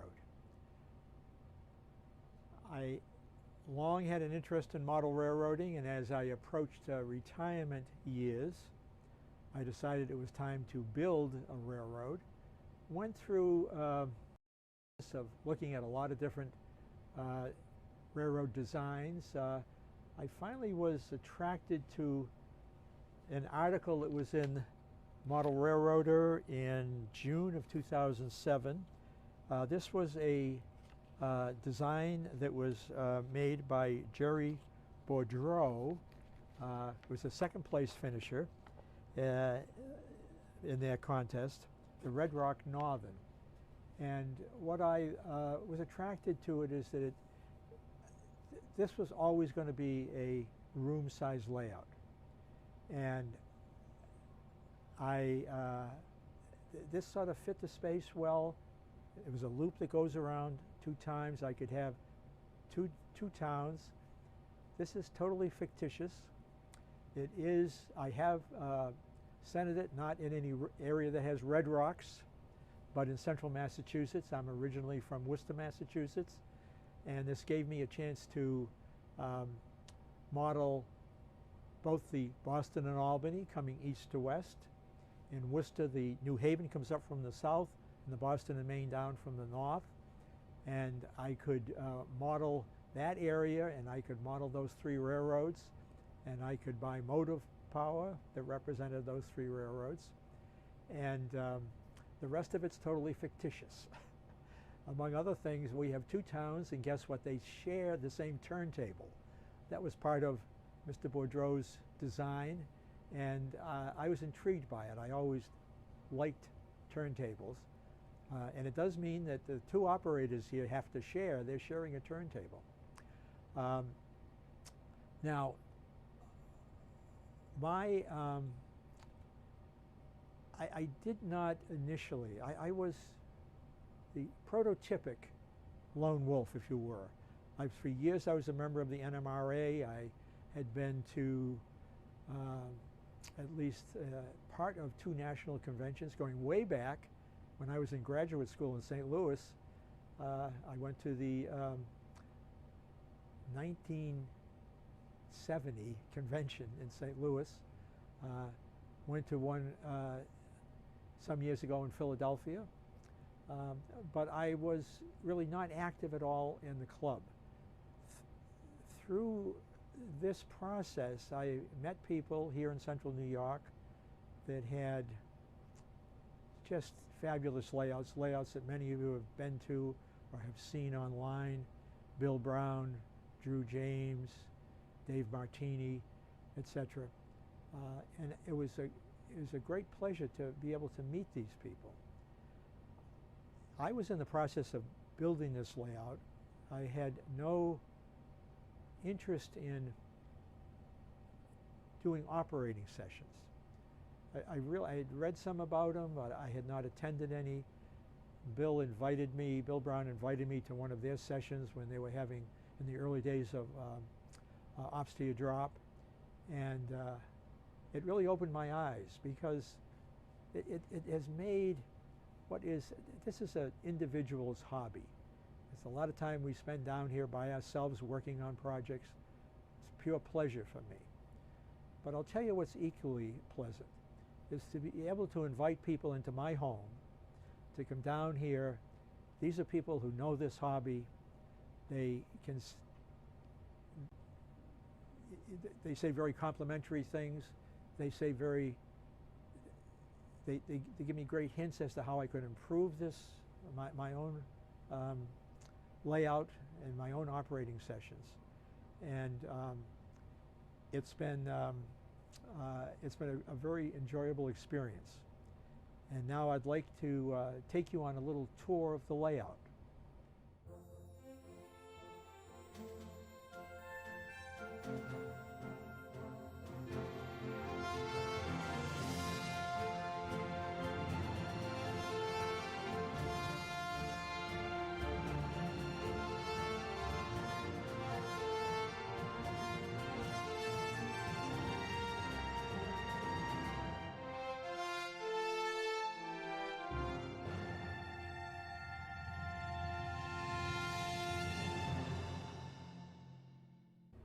Let me say, one thing about being involved in operating sessions is that it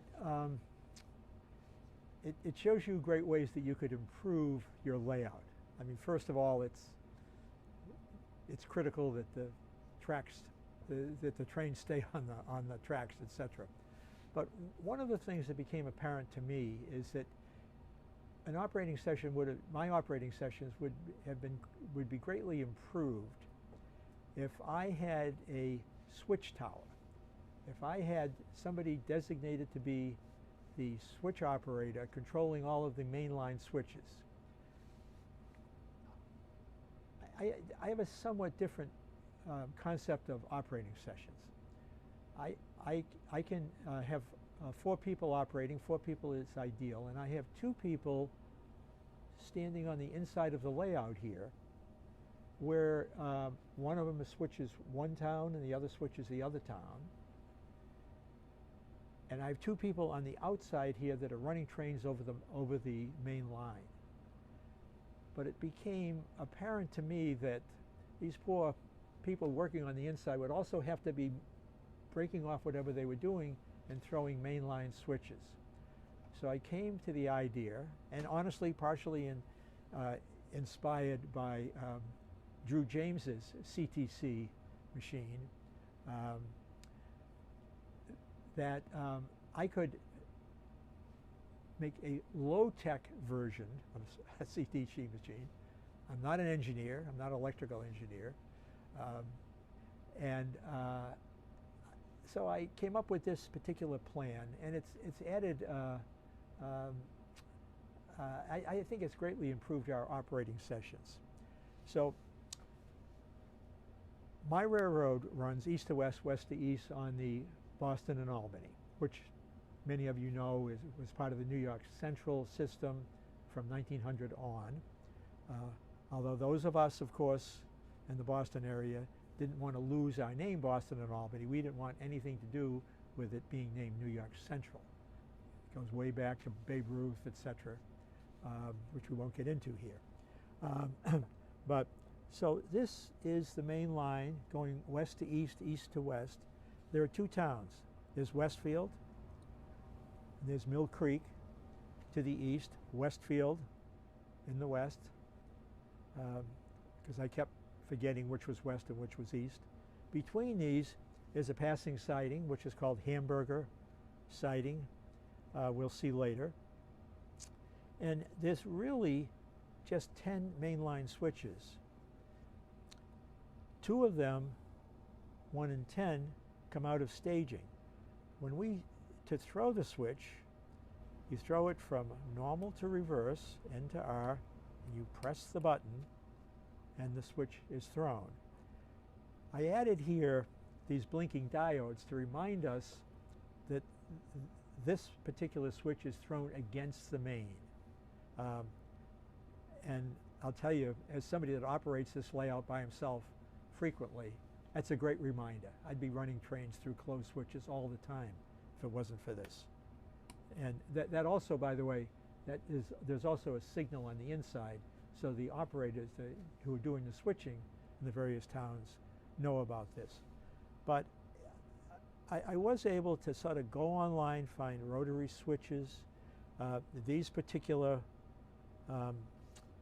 switches are from RIX, R-I-X, and with the help of my daughter, who has a Cricket machine, she was able to cut these, the nice lettering out, and it has really, I think, improved the operations. Obviously, when you're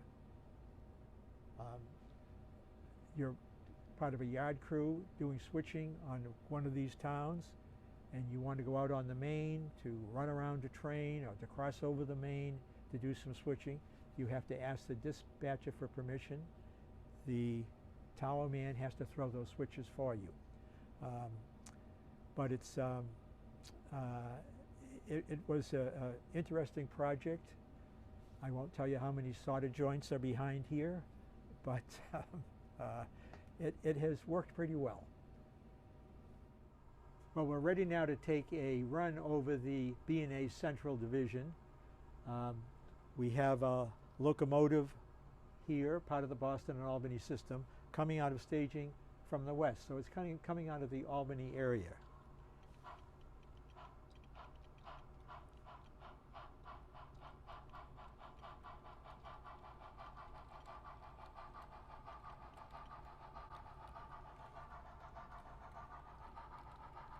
We're going to come up to a signal.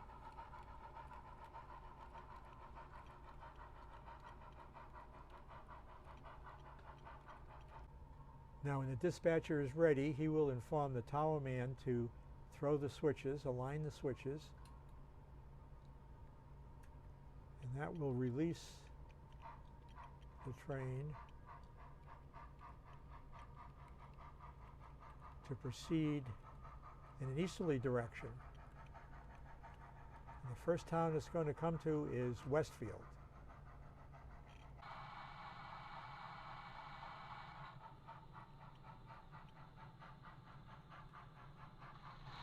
A freight train is arriving on the siding.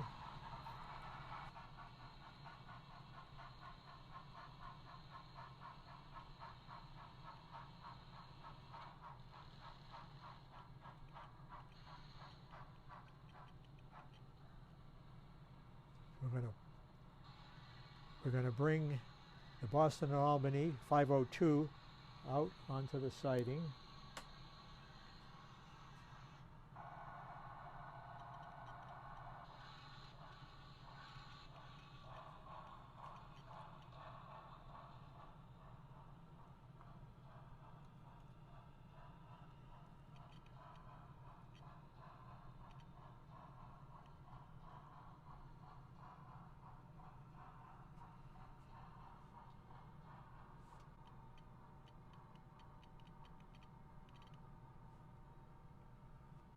(6405) has been cut off from its cars.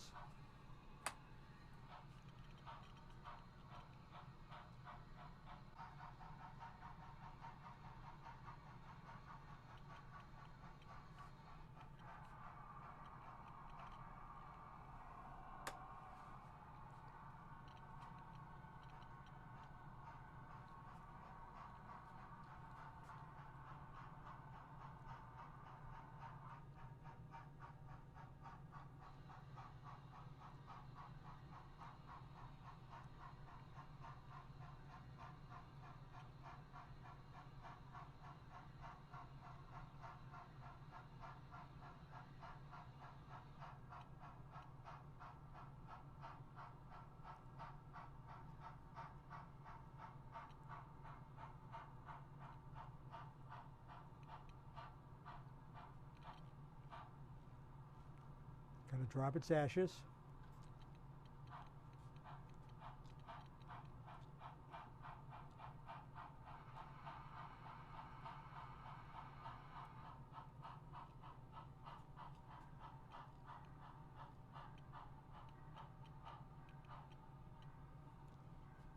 It's going to proceed to the service track for coal and water.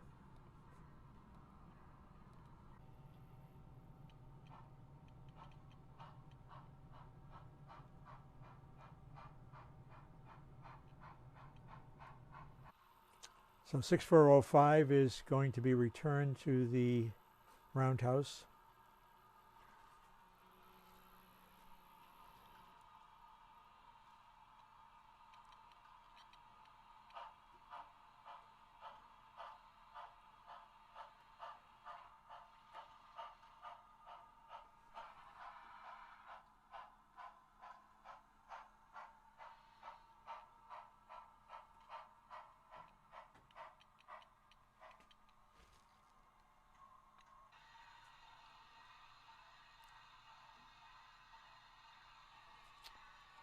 During a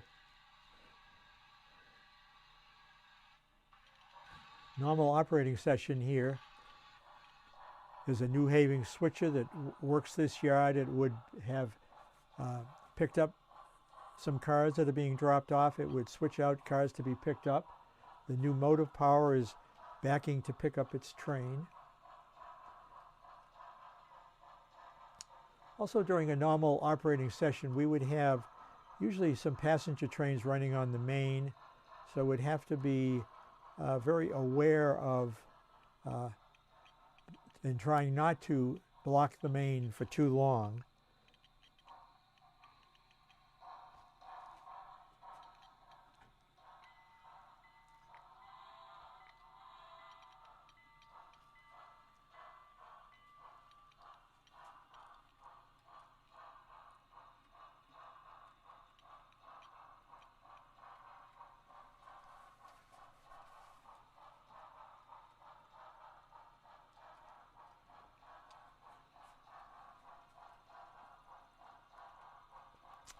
You can see in the background a structure waiting to be built. Whenever I'm doing a scratch-built structure, I like to make a mock-up beforehand. I just take the design that I built, I copy that onto heavyweight copy paper, like 60 weight, fold it together, put it in place. This has been extremely valuable for me because once it's in place, you find modifications that need to be made.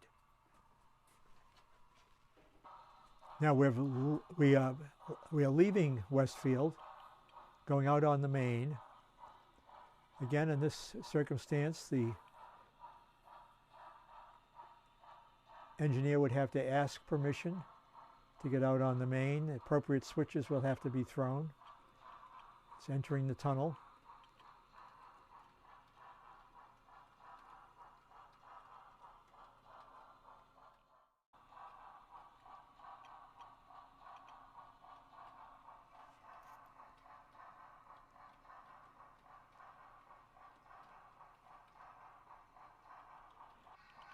We're now arriving at Hamburger Siding. We are meeting at this point a passenger train, a B&M passenger train. Our freight train is too long for the siding, so it's going to stay on the main. Passenger train is going to pass us on the passing siding. This is called Hamburger Siding.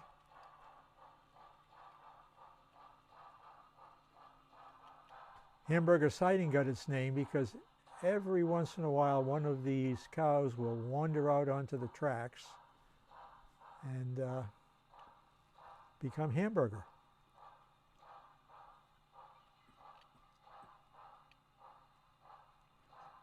Those railroad men, they had great senses of humor. Boston, Maine is arriving.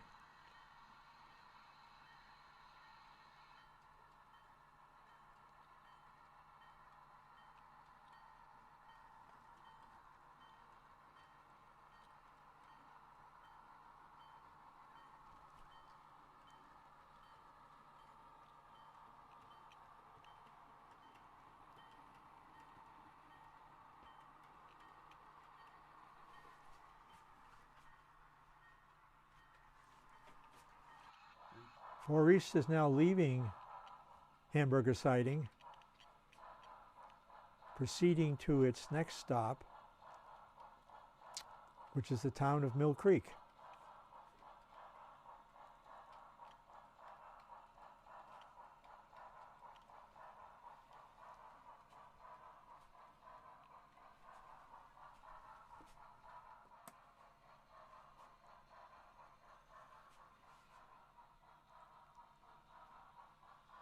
So many of the small towns in central Massachusetts began as mill towns. They had the water, they had the moving water. The mills were built. We'll get a look at the mill in Milltown.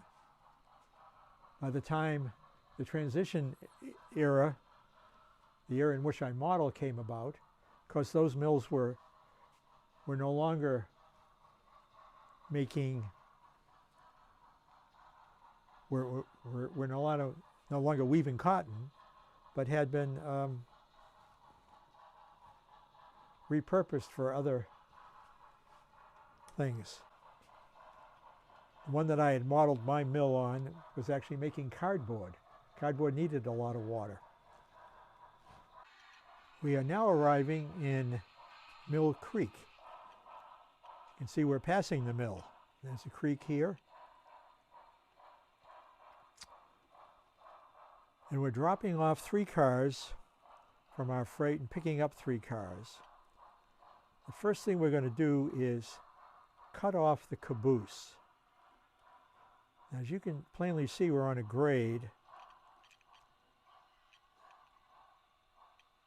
So we had to make some concession for that. You can see our workmen here standing in front of 2 very aged colored ties where we're going to try to position those couplers right over those ties.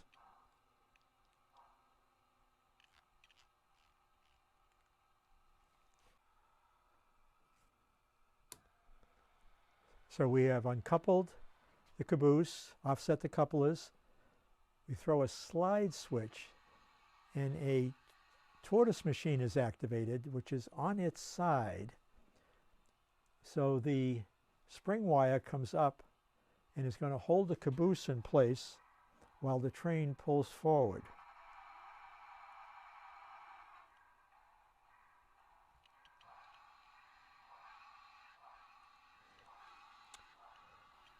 The last three cars in the block on this train are going to be pulled off, and 3 new cars are going to be added.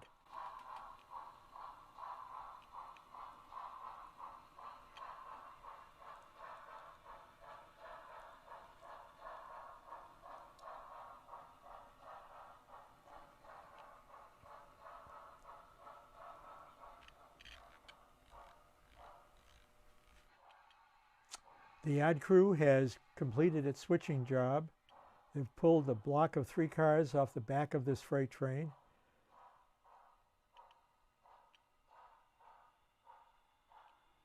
They've picked up 3 new cars, and now they're backing up to pick up their caboose, patiently waiting with the car brake on.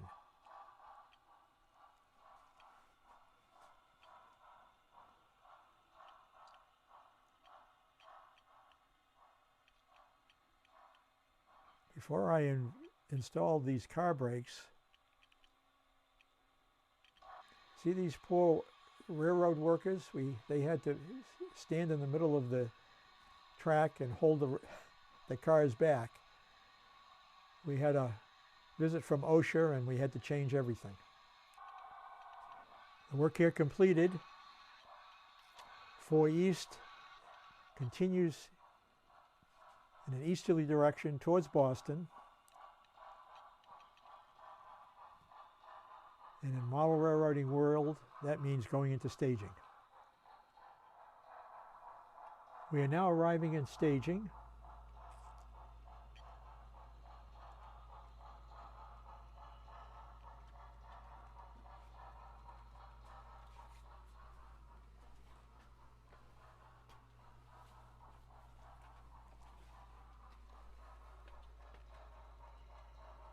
It's coming into its staging track. The staging here is in the constant state of evolution. When I first became involved in or considered operating sessions, it was apparent that I needed staging tracks to keep different trains running over the main line. And I keep adding staging tracks. The last 2 tracks were added less than a year ago.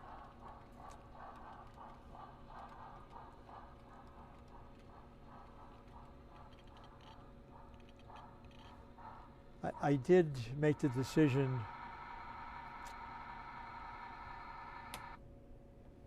that I didn't want any hidden staging tracks. I didn't want to be under the train table trying to rearrange trains. This area has 4 additional staging tracks. We have 2 passenger trains here. We have an RDC on this track and a Boston and Maine freight train. These staging tracks are connected to a Y,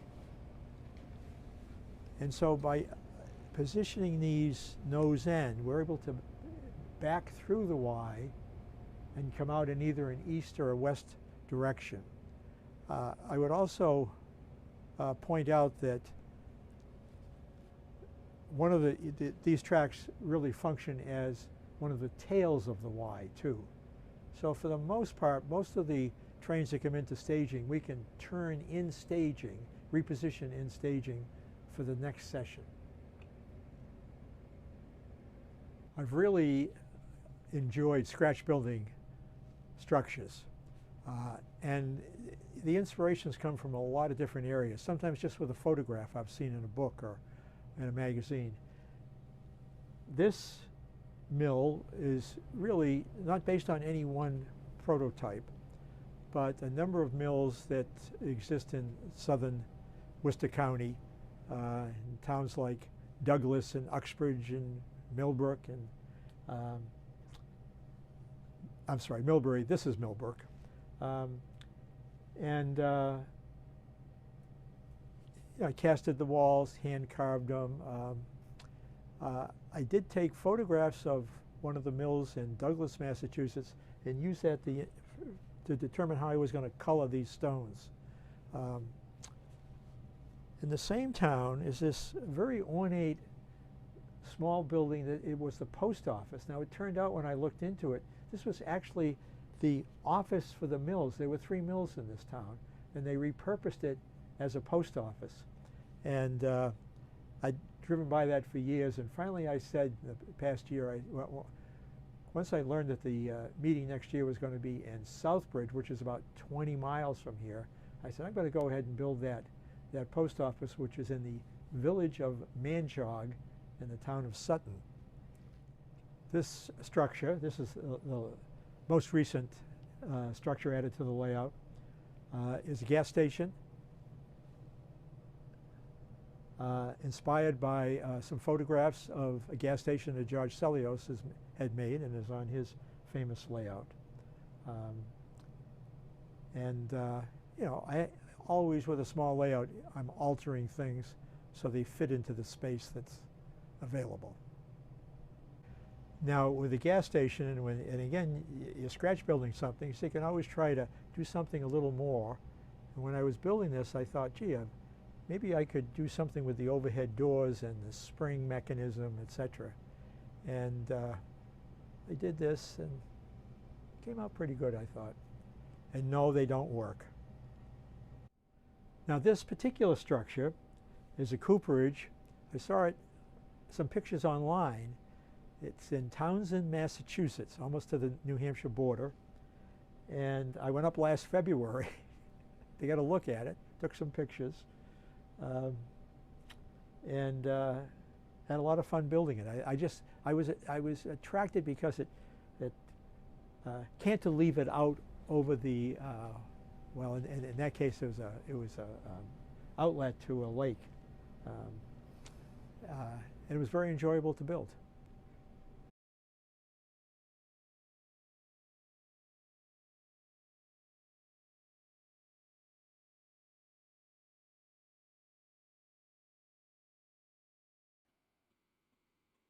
All right, I hope you enjoyed that lovely layout tour from Dick Hehir.